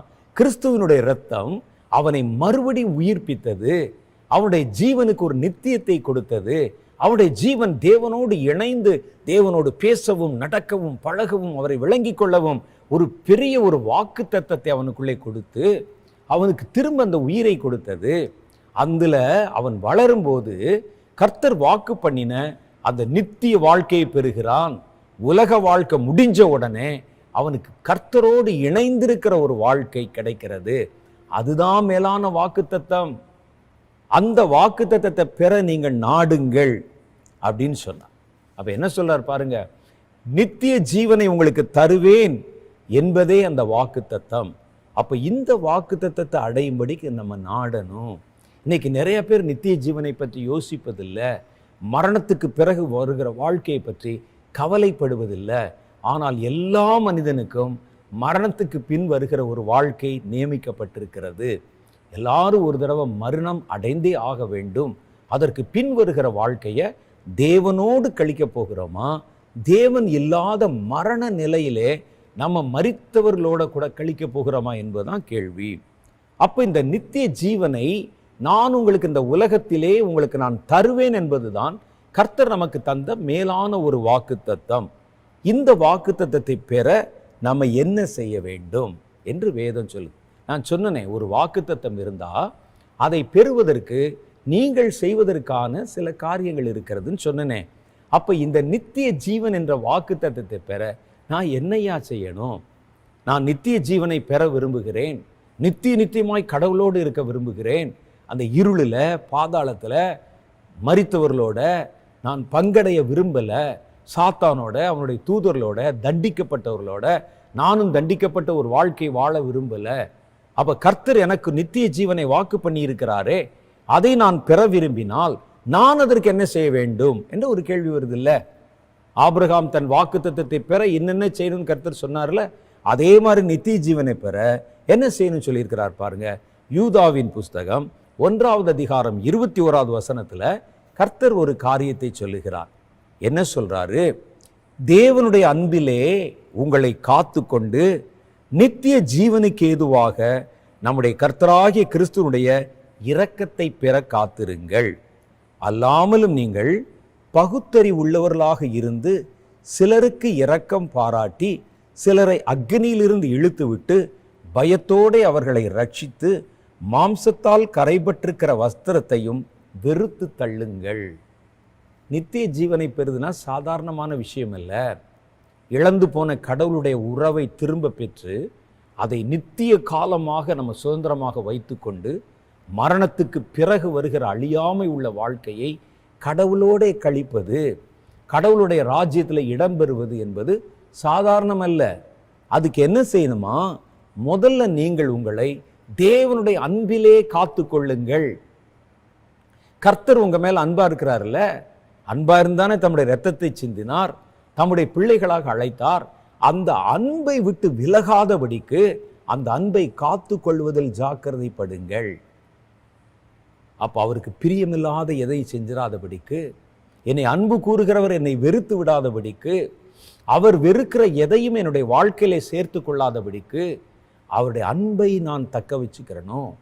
அப்போ அன்பை காத்து கொள்ள வேண்டும் என்றால் அந்த அன்பு கூறுகிறவருக்கு என்னென்ன பிடிக்குமோ அவைகளை செய்ய பழகணும். முதல்ல நான் இதை செஞ்சேன்னா அவருக்கு என் மேல அன்பு அதிகமாகும். இதை செய்தால் அவர் என் மேல் வைத்திருக்கிற அன்பு குறைந்து போய்விடும். அப்போ அது ரெண்டாம் நீங்க பிரிச்சுக்கங்க. பாவம் செய்யும்போது கர்த்தருடைய அன்பு குறைந்து விடுகிறது. பாவம் செய்கிறவன் தண்டனைக்குள்ளாகிறான், கர்த்தரை விட்டு வழி விலகி போகிறான். அவருடைய அன்பின் நெருக்கத்தை நீங்கள் பெருக்கிக் கொள்ளணும்னா அவருக்கு பிடித்தமானதை பார்த்து பார்த்து பார்த்து பார்த்து செய்யுங்க. இது கர்த்தருக்கு பிடிக்கும், இது கர்த்தருக்கு பிரியம். அதை செய்ய செய்ய அவருடைய அன்பு உங்களுக்குள்ள உறுதிப்பட ஆரம்பிக்குது. அதை இந்த வருஷத்துல செஞ்சு பாருங்களேன். ரெண்டாவது காரியம் சொல்றார், நித்திய ஜீவனை நீங்க பெறணும்னா அல்லாமலும் நீங்கள் பகுத்தறிவுள்ளவர்களாக இருந்து வேதத்தை குறித்து, கள்ள உபதேசங்களை குறித்து, சாத்தானுடைய தந்திரங்களை குறித்து, இது தேவனால் உண்டானது, இது தேவனால் உண்டாகவில்லை என்பதை பகுத்தறிந்து, இது தேவனுக்கு பிடித்தம், இது தேவனுக்கு பிடித்தம் இல்லை, இது நித்திய ஜீவனுக்குரியது, இது நித்திய ஆக்கினைக்குள்ளது என்பதெல்லாம் பகுத்தறிகிற ஞானத்தை பெற்று சிலருக்கு இரக்கம் பாராட்டி, இரக்கம் பாராட்ட வேண்டிய ஏழைகள் எளியோர்களுக்கு இரக்கம் பாராட்டி, சிலரை அக்னியிலிருந்து ரட்சித்து, அப்படின்னா ஊழியம் செஞ்சு பாவத்தில் இருக்கிறவங்களை ரட்சிப்புக்கு ஏதுவாக நடத்தி அவர்களுக்கு சுவிசேஷம் சொல்லி அவருடைய வாழ்க்கையை மாற்ற நீங்கள் பிரயாசப்பட்டு, அவனை விட்டு அவன் அக்னியில் போய் விழுந்திருப்பான், அவருடைய வாழ்க்கையை மாற்ற நீங்கள் பிரயாசப்பட்டு பயத்தோடு அந்த ரட்சிப்பை காத்து கொண்டால், மாம்சத்திலே கரைபற்றிருக்கிற வஸ்திரத்தை வெறுத்து தள்ளுங்கள். இவைகளை செய்தால் நீங்கள் நித்திய ஜீவனை சுதந்திரித்துக் கொள்ள முடியும் என்று வேதம் சொல்லுது. இப்போ நான் அந்த வசனத்தை முழுசு மறுபடி வாசிக்கிறேன். இப்போ பாருங்க, நான் சொன்ன இதே கருத்து உங்களுக்கு நன்றாக விளங்கும். தேவனுடைய அன்பிலே உங்களை காத்து கொண்டு நித்திய ஜீவனுக்கு ஏதுவான நம்முடைய கர்த்தராகிய இயேசு கிறிஸ்துனுடைய இரக்கத்தை பெற காத்திருங்கள். அல்லாமலும் நீங்கள் பகுத்தறிவு உள்ளவர்களாக இருந்து சிலருக்கு இரக்கம் பாராட்டி, சிலரை அக்னியில் இருந்து இழுத்து விட்டு வெளியே காப்பாற்றி பயத்தோட ரட்சிப்பை காத்து கொண்டு மாம்சத்தில் கரைப்பட்டிருக்கிற உங்கள் வஸ்திரங்களை வெறுத்து தள்ளுங்கள். மாம்சத்தினால கரை உண்டாக்குகிற காரியங்களை வெறுத்து தள்ளுங்கள். அதான் நித்திய ஜீவனை பெறுவதற்கான வழி. நித்திய ஜீவனை உங்களுக்கு தருவேன் என்று கர்த்தர் வாக்குத்தத்தம் பண்ணி இருக்கிறார். வாக்குத்தத்தம் பண்ணாம இருந்திருந்தார்னா மனிதன் எவ்வளவு தலைகீழ நின்றாலும் நித்திய ஜீவனுக்குள்ளே நுழைய முடியாது. ஒரு குறிப்பா சொல்றேன் பாருங்க, சாத்தானும் விழுந்தான், மனிதனும் விழுந்தான். சாத்தானும் தேவனை விட்டு பிரிந்தான், மனிதனும் தேவனை விட்டு பிரிந்தான். நித்திய ஜீவனை அழிப்பேன் என்ற வாக்குத்தத்தத்தை கர்த்தர் மனிதருக்குத்தான் கொடுத்தார், ஒழிய சாத்தானுக்கு கொடுக்கலையே. சாத்தான் எத்தனையோ காலம் கர்த்தருடைய சபையில பரலோகத்துல சர்வீஸ் பண்ணவன் தானே. எசேக்கியேல் புஸ்தகம் 28 சொல்லுகிற, காப்பாற்றுவதற்கு படைக்கப்பட்ட ஒரு கேரூப், தேவனுடைய அக்னி கற்கள் நடுவிலே உலாவினவன், தேவனுடைய சிங்காசனம் இருக்கிற இடத்துல இருந்தவன், அபிஷேகம் பண்ணப்பட்ட ஒரு கேரூப் என்று சாத்தானை பற்றி அவருடைய முற்கால சரித்திரம் சொல்லுதே. அவனும் கூட கர்த்தருக்கு சர்வீஸ் பண்ணவன் தானே, ஊழியம் செய்தவன் தானே, தேவனுடைய பிரசன்னத்தில் இருந்தவன் தானே. விழுந்து போனான். அவன் எவ்வளவு தலைகளை நின்னாலும், எவ்வளவு உபவாசம் பண்ணாலும், ஜெபம் பண்ணாலும் நித்திய ஜீவனை அவன் பெற முடியாது. காரணம், அந்த வாக்குத்தத்தம் அவனுக்கு கொடுக்கப்படவில்லை. ஆனால் மனிதர்களுக்கு அந்த வாக்குத்தத்தம் கொடுக்கப்பட்டிருக்கிறது. அந்த வாக்குத்தத்தத்தை பெற நீங்கள் இதெல்லாம் செய்யணும், முயற்சிக்கணும். அதைத்தான் கர்த்தருடைய வேதம் சொல்லுது. ரெண்டாவது காரியம் பாருங்கள், நீங்கள் நித்திய ஜீவனை பெற வேண்டும், வாக்குத்தத்தத்தை பெறணும், அந்த மேலான வாக்குத்தத்தத்தை நாடணும்னா இரண்டாவது நீங்க என்ன செய்யணும், உங்களுக்கு தேவனுக்கும் இடையில பல பிரிவினைகளை உண்டாக்குற இடரல்கள் எதெல்லாம் இருக்குதோ அந்த இடரல்களை எல்லாம் களைந்து போடுங்கள். அது எவ்வளவு முக்கியமானதா இருந்தாலும் அது உங்களுடைய நித்திய ஜீவனுக்கு இடரலை உண்டாக்குகிறது. அதை அடைய முடியாதபடிக்கு செய்துனா அதை களைந்து போடுவதில் கொஞ்சம் கூட நீங்கள் தயவுதாட்சணியம் பார்க்காதீங்க. மத்தேயு சுவிசேஷம் 18:8 சொல்லுகிறது, உன் கையாவது உன் காலாவது உனக்கு இடரல் உண்டாக்கினால், நீ நித்திய ஜீவனுக்குள்ள போறதுல ஒரு இடரலை உன் கை உண்டாக்கினால், உன் கால் ஒருவேளை உண்டாக்கினால் அதை தரித்து எரிந்து போடு, அதை வெட்டிரு. நீ 2 கை உடையவனாய் அல்லது 2 கால் உடையவனாய் நித்திய அக்கினியிலே தள்ளப்படுவதை பார்க்கிலும் சப்பானியாய் அல்லது ஊனனாய் நித்திய ஜீவனுக்குள் பிரவேசிப்பது உனக்கு நலமாயிருக்கும் என்றார். இது யாரோ சொன்ன ஒரு உபதேசம் அல்ல, இயேசு சொன்ன வார்த்தை. இயேசு என்ன சொல்லியிருக்கிறார் பாருங்க, உனக்கு எவ்வளவு முக்கியமா இருந்தாலும், அவர் அதுக்காக அவர் சொல்றது வந்து கையை வெட்ட சொல்லலை, காலை வெட்ட சொல்லலை. கை மாதிரி எது முக்கியமா இருந்தாலும், கால் மாதிரி எது முக்கியமா இருந்தாலும், அது உன் வாழ்க்கையில நித்திய ஜீவனை பெறுவதற்கு இடரல் உண்டாக்கினா அதை தரித்து போடு. கை இருக்கிறவனா கால் இருக்கிறவனா நரகத்தில் போய் விழுவதை பார்க்கிலும் சப்பானியா ஊனமுற்றவனா நீ பரலோகத்துக்கு வருவது எவ்வளவு நன்மை என்று யோசித்து பார். சிலர் இந்த வார்த்தைக்கு வார்த்தை அர்த்தம் கண்டுபிடிக்க சொல்லுவாங்க. அது எப்படி? கை இல்லாமல் கால் இல்லாமல் பரலோகத்துக்குள்ளே எப்படி நுழைய முடியும்? இதே வார்த்தை நாம் பேசியிருந்தா அல்லது வேற ஒரு ஊழியக்காரர் பேசினா சொல்லுவாங்க. அப்படி அது எப்படி நுழைவான்? பரலோகம் பரிபூர்ணமாக இருக்கும் இல்லை? அவர்கள் எப்படி உள்ளே எப்படி இருப்பாங்க? கை இல்லாமல் கால் இல்லாமல் அது எப்படி பரலோகம் மாதிரி இருக்குமா? அல்லது ஐசியூ வார்டு மாதிரி இருக்குமா? ஆக்சிடென்ட் ஆனவர்கள் கொண்டு வைக்கிற வார்டு மாதிரில இருக்கும் அப்படின்னு பேசுவாங்க. வேதம் சொல்லுது அவர்கள் உள்ளே பிரவேசிப்பார்கள் என்று தான் சொல்லியிருக்கோழிய, உள்ளே அதே மாதிரி வாழ்வார்கள் என்று சொல்லலை. நுழையும் போது இப்படி நுழைவான், நுழைஞ்ச உடனே பரிபூர்ணமாகி விடுவான். அப்ப உன் கண் உனக்கு இடரல் உண்டாக்கினால், இதுல கர்த்தர் சொல்ல வருவது கண்ணை பிடுங்கி போடுன்ல, கையை பிடுங்கி போடுன்ல. கண்ணு மாதிரி முக்கியம், கை மாதிரி முக்கியம், கால் மாதிரி முக்கியம். அப்படி இருக்கிற ஒன்று உன்னுடைய ஆவிக்குரிய வாழ்க்கைக்கு இடரல் உண்டாக்கினா தரித்து போடு அதை. உன் கண் உனக்கு இடரல் உண்டாக்கினால் அதை பிடுங்கி எரிந்து போடு. 2 கண்ணுடையவனாய் நீ எரி நரகத்தில் தள்ளப்படுவதை பார்க்கிலும் ஒற்றை கண்ணனாய் நீ ஜீவனுக்குள் பிரவேசிப்பது உனக்கு நலமாயிருக்கும் என்றார். அப்ப தடையாயிருக்கிறவைகளை களைந்து போடுங்கள். 3வது காரியம் பாருங்க, குமாரனாகிய கிறிஸ்துவை விசுவாசியுங்கள். யோவானுடைய எல்லாருக்கும் தெரிஞ்ச வசனம் தான். யோவான் 3வது அதிகாரம் 15-16. தன்னை விசுவாசிக்கிறவன் எவனோ அவன் கெட்டு போகாமல் நித்திய ஜீவனை அடையும்படி அவர் உயர்த்தப்பட வேண்டும். தேவன் தம்முடைய ஒரே பேரான குமாரனை விசுவாசிக்கிறவன் எவனோ அவன் கெட்டு போகாமல் நித்திய ஜீவனை அடையும்படி அவரை தந்தருளி இவ்வளவாய் உலகத்தில் அன்பு கூர்ந்தார். யோவான் 3வது அதிகாரம் 36 சொல்லுகிறது, குமாரனிடத்தில் விசுவாசமாயிருக்கிறவன் நித்திய ஜீவனை உடையவனாயிருக்கிறான். குமாரனை விசுவாசியாதவனோ ஜீவனை காண்பதில்லை. தேவனுடைய கோபம் அவன் மேல் நிலை நிற்கும். அப்ப ஆண்டவர் என்ன சொல்றாருன்னா, இயேசுவை விசுவாசிக்கணும், இயேசுவை ஏற்றுக்கொள்ளணும். இயேசுதான் வழியும் சத்தியம் ஜீவன் என்பதை தெளிவாக நீங்க விசுவாசிக்கணும். ஏனென்றால் அவராலே அல்லாமல் நித்திய ஜீவனை எவனும் சுதந்திரித்துக் கொள்ள முடியாது. அடுத்து பாருங்கள், வேத வாக்கியங்களை விசுவாசித்து கடைபிடியுங்கள். இந்த வருஷத்துல நித்திய ஜீவனை அடையும்படி நாடினால் நீங்கள் வேத வசனத்தின்படி உங்கள் வாழ்க்கை அமைத்து கொள்ளணும். வேத வசனத்தை வாசித்து விசுவாசித்து அதை கடைபிடிக்க வேண்டும். யோவான் 5வது அதிகாரம் 31 சொல்லுகிறது, வேத வாக்கியங்களை ஆராய்ந்து பாருங்கள், அவைகளால் உங்களுக்கு நித்திய ஜீவன் உண்டு. பார்த்தீங்களா? வேத வசனத்தினால நித்திய ஜீவன் நீங்கள் பெறப்போகிற ஒரு நீண்ட நெடிய முடிவில்லாத கர்த்தரோடு வாழ்கிற ஒரு வாழ்க்கை இந்த வசனத்திலே உங்களுக்கு உறுதிப்படுத்தப்பட்டிருக்கு. இந்த வசனத்துக்குள்ளதான் அந்த நித்திய ஜீவனுக்கு கிடைத்த காரியம் இருக்குது. அப்ப வேதத்தினுடைய இம்பார்ட்டன்ஸ் எவ்வளவு முக்கியம்னு பாருங்க. அதை தினம் ஆராய்ந்து பாருங்கள். இந்த வருஷத்துல கிடைக்கிற நேரமெல்லாம் வேதத்தை ஆராய்ந்து பாருங்கள்.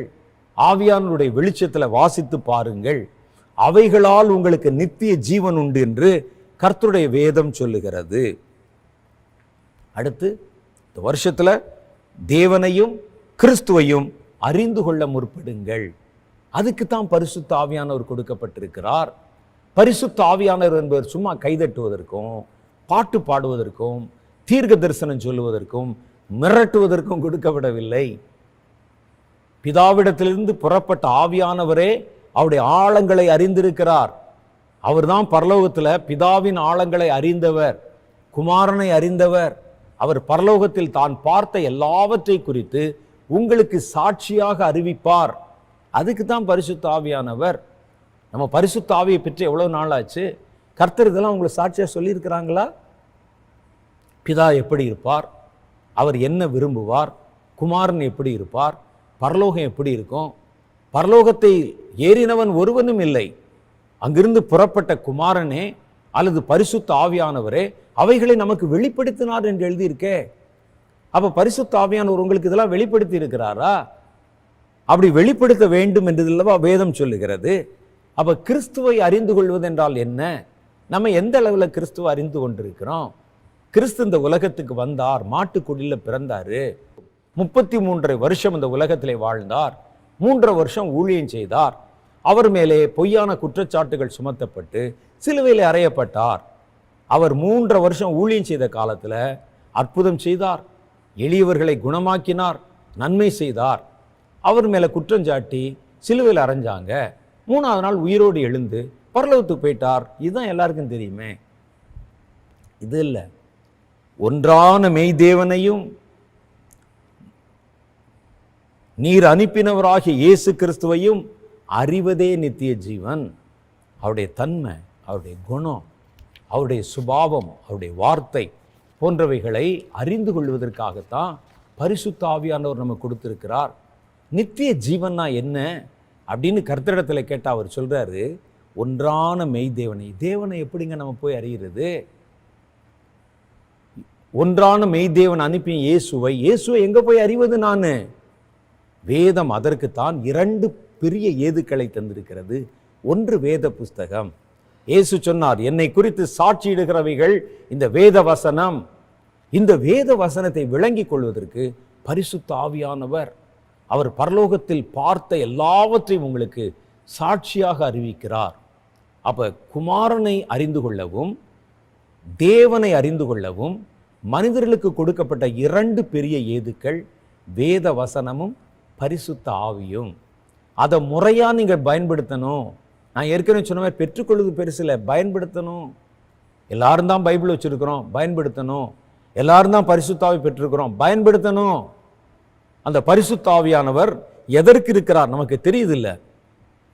நம்ம எந்த அளவுக்கு அவரை அளவு பண்றோம் நம்முடைய வாழ்க்கையிலன்னா, கைதட்ட, பாட்டு பாட, சத்தம் போட, அந்நிய பாஷை பேச, தரையில உருள, அப்புறம் தட்டி விட்டுட்டு வீட்டுக்கு போக, இதுக்கு இல்லை.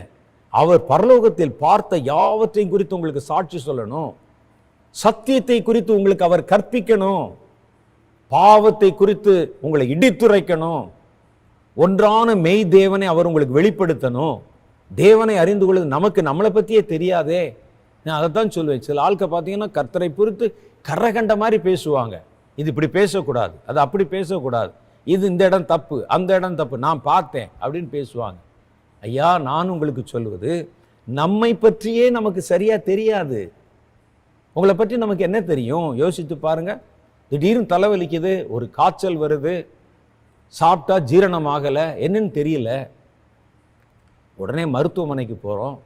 ஒரு மிஷினில் போட்டு ஸ்கேன் எடுத்து ரத்தம் எடுத்து சோதித்து பார்த்து உங்கள் உடம்புக்குள்ளே என்ன இருக்குங்கிறதையே வேற ஒருவன் சொல்ல வேண்டியிருக்கு. நீங்கள் எப்படி பிதாவை குறித்து அறிவீர்கள்? அப்போ பிதாவை அறிந்திருக்கிற ஒருவர் இருக்கிறார். அவர் யார்னா பரிசுத்த ஆவியானவர். அவர் நம்மோடு வாசம் செய்கிறார். நீங்கள் அவரை பயன்படுத்தி அவர்கிட்ட கேட்கணும். பிதா யாரு, பிதாவுடைய தன்மை என்ன கேட்கணும். அடுத்தவரை வெளிப்படுத்துகிற வசனம் இருக்கு. இந்த 2 வசதியை நீங்கள் பயன்படுத்தி கொண்டு ஒன்றான மெய்தேவனையும் அவர் அனுப்பின குமாரனாகிய கிறிஸ்துவையும் அறியணும். அதான் நித்திய ஜீவன் என்று வேதம் சொல்லுகிறது. அடுத்து பாருங்க, ரோமர் 2வது அதிகாரம் 7 சொல்றாரு, நித்திய ஜீவன் என்ற அந்த மேலான வாக்குத்தத்தத்தை சுதந்திரிக்க நம்ம என்ன செய்யணுமா?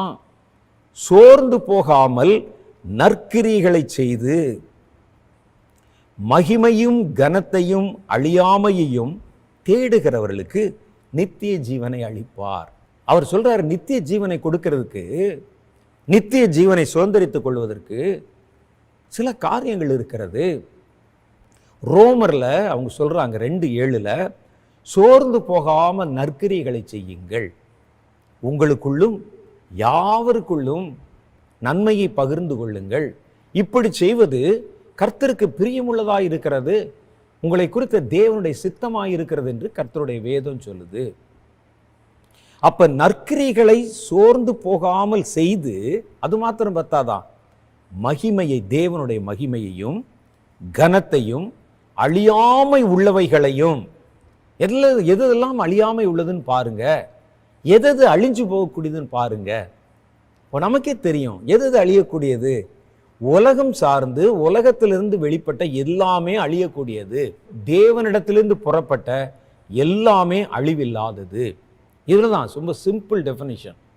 என்னது? உலகத்திலிருந்து எது வந்தாலும் அது அழியக்கூடியது அல்லது உருமாறக்கூடியது. ஆனால் தேவனிடத்திலிருந்து வருகிற எல்லாமே நித்தியமானது. எங்கிருந்து வருதோ அது அதனுடைய தன்மையை பெற்றிருக்கும். உலகம் ஒரு நாள் அழிந்து போகும், அது அழியாமை தான் பிறப்பிக்கும். கர்த்தரோ என்றைக்கும் நிலைத்து நிற்கிறார், அவர் நித்தியமானதை தான் பிறப்பிக்க முடியும். அப்போ நீங்கள் என்ன செய்யுங்க?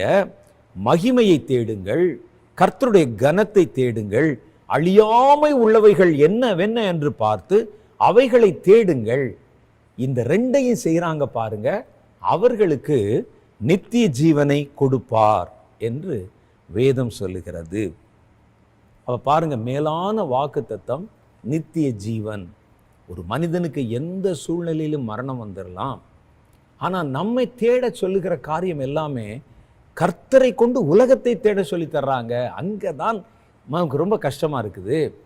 கர்த்தரை கொண்டு உலகத்தை தேடுவது, கர்த்தரை கொண்டு உலகத்துக்குரிய வாக்குத்தத்தங்களை சுதந்திரிப்பது, கர்த்தரை கொண்டு அழிந்து போகக்கூடிய காரியங்களை வாக்குத்தத்தமாய் பெற சொல்லுவது.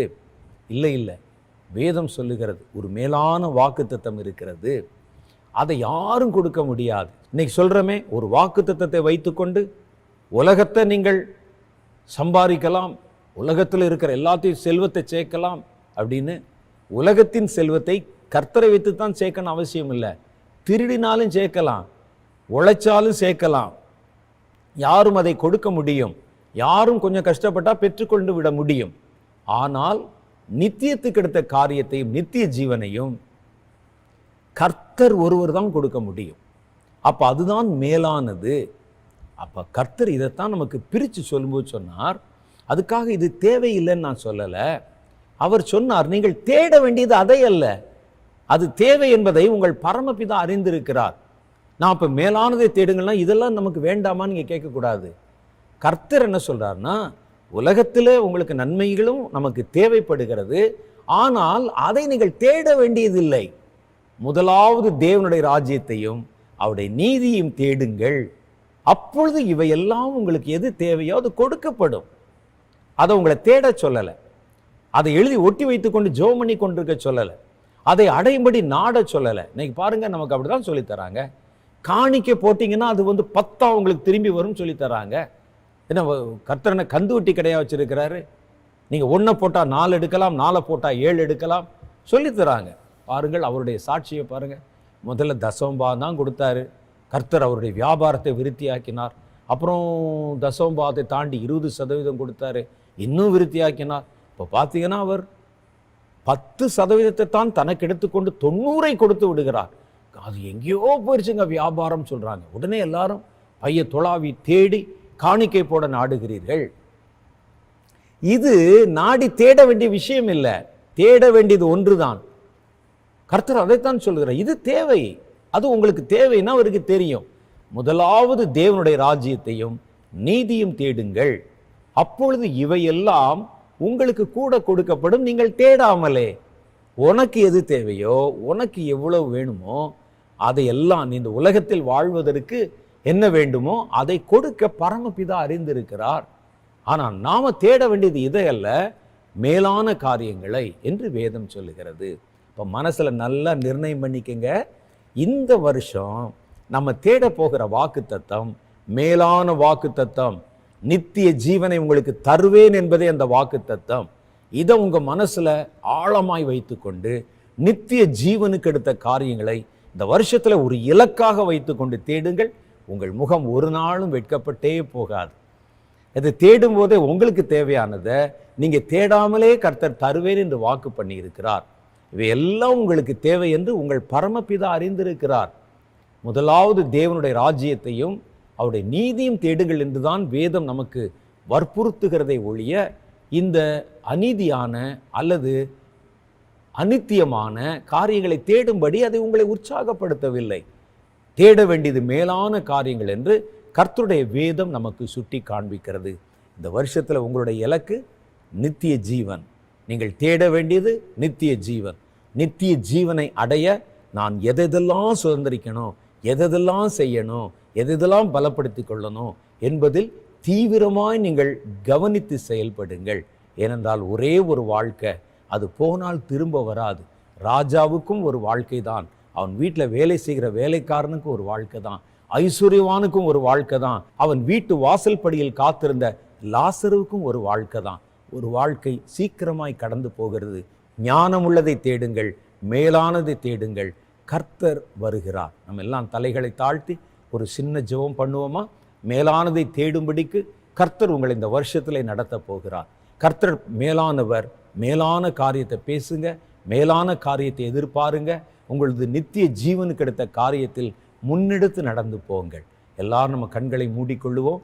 நான் உங்களுக்கும் உங்கள் குடும்பத்தாருக்கும் எல்லாருக்காக இந்த புது வருஷத்தில் உங்களை ஆசீர்வதித்து கர்த்தருடைய பாதத்தில் ஒப்பு கொடுத்து ஜெபிக்க போகிறேன். கண்களை மூடிக்கொள்ளுவோம். அன்பும் இரக்கமும் நிறைந்த எங்கள் பரலோக பிதாவே, இம்மட்டுமாக இந்த வாயின் வார்த்தைகளை கவனித்து கேட்ட, கர்த்தருடைய வசனத்தை தியானித்து கேட்ட, தேவனோடு கூட நேரத்தை செலவிட்ட எங்கள் அன்பு குடும்பங்களை கண்ணோக்கி பாரும் ஆண்டவரே. புதிய வருஷத்துக்குள்ளே நுழைந்திருக்கிறோம். புதிய வருஷத்தின் மகிமை நாங்கள் எதிர்பார்த்து காத்திருக்கிறோம். புதிய வருஷம் எங்களுக்கு கையளிக்கப்பட்டிருக்கிறது. இந்த வருஷத்தை ஞானமாகவும் பயன்படுத்தலாம் ஆண்டவரே. நாங்கள் ஞானம் இல்லாமலும் அப்பிரயோஜனமாக நாங்கள் இந்த நாட்களை கடந்தும் போய்விடலாம். இந்த வார்த்தைகளை கேட்ட ஒருவரும் ஆண்டவரே காலத்தை இழந்து விடாதபடி, காலத்தை அப்பிரயோஜனப்படுத்தி விடாதபடி, தேவனுக்கு அடுத்த காரியங்களை முன்னெடுத்து வழிநடக்க நீர் உதவி செய்தருளும். இந்த வருஷத்தில் அவருடைய கண்களை திறந்தருளும். தேவையானது இன்னதென்பதை அவர்களுக்கு கற்பித்தருளும். நித்திய ஜீவனை தருவேன் என்ற வாக்கு தத்தம் இந்த வாயின் வார்த்தைகளை கேட்ட ஒவ்வொரு குடும்பத்தாருக்கும் நான் அதை சொந்தமாக்குகிறேன். ஆண்டவர், இந்த குடும்பங்களை நீர் ஆசீர்வதிக்கும்படிக்காக மன்றாடுகிறேன். உலகத்தையும் உலகத்தின் பொருள்களையும் கர்த்தரை கொண்டு தேடுவதை விட கர்த்தரை கொண்டு நித்தியத்தை தேடுகிறோம். இவையெல்லாம் எங்களுக்கு கூட கொடுக்கப்படும் என்று நாங்கள் நம்புகிறோம்.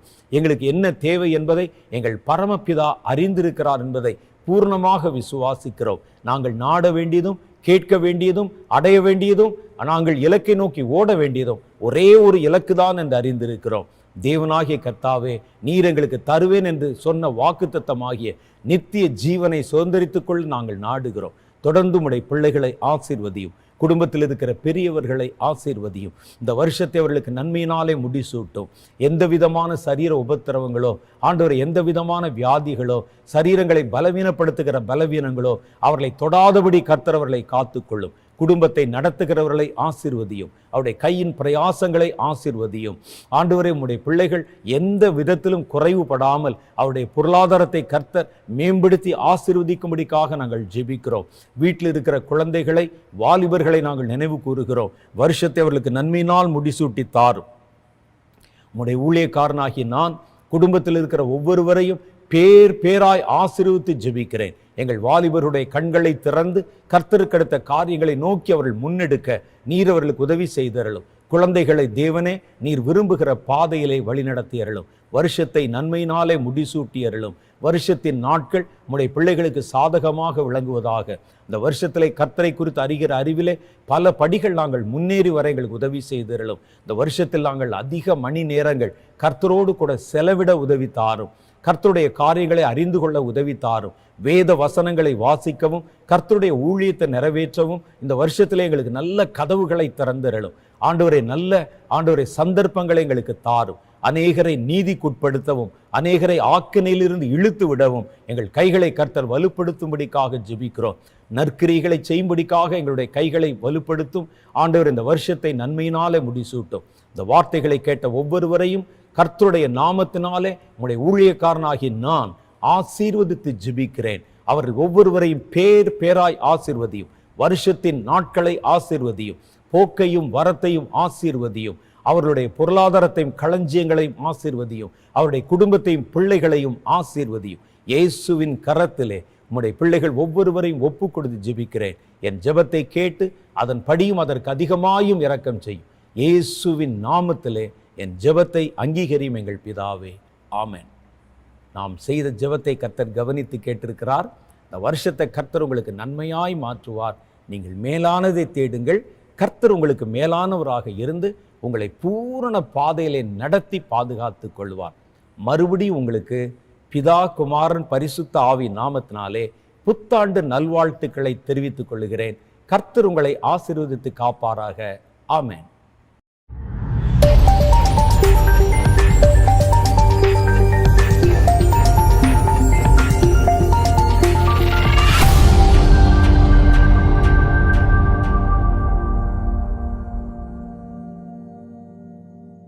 வாழ்த்திடுவோம் வாழ்த்திடுவோம் இயேசுராஜனை, நம்மை பாதுகாத்து வழி நடத்தும் தேவ மைந்தனை.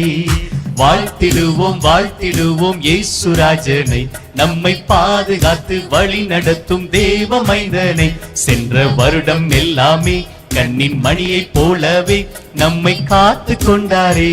சென்ற வருடம் எல்லாமே கண்ணின் மணியை போலவே நம்மை காத்து கொண்டாரே. Happy new year, happy new year, happy new year, happy new year, happy new year, happy new year, happy new year, happy new year. நெருக்கம் மிகுந்த வேளைகளில் நாங்கள் கூப்பிட்டோம், தேவைகளில் உதவிகளை எளிதாய் பெற்றிட்டோம். நெருக்கம் மிகுந்த வேளைகளில் நாங்கள் கூப்பிட்டோம், தேவைகளில் உதவிகளை எளிதாய் பெற்றிட்டோம். எங்கள் வாழ்க்கை தனிலே தேவன் கூட வந்தாரே, எங்கள் வாழ்க்கை தனிலே தேவன் கூட வந்தாரே. கண் அயர்ந்திடாமல் காக்கும் நேசர் அருகில் உள்ளாரே. சென்ற வருடம் எல்லாமே கண்ணின் மணியை போலவே நம்மை காத்து கொண்டாரே. சென்ற வருடம் எல்லாமே கண்ணின் மணியை போலவே நம்மை காத்து கொண்டா. Happy new year, happy new year, happy new year, happy new year, happy new year, happy new year, happy new year, happy new year, happy new year, happy new year, ஆஹா happy new year, happy new year, happy new year, happy new year.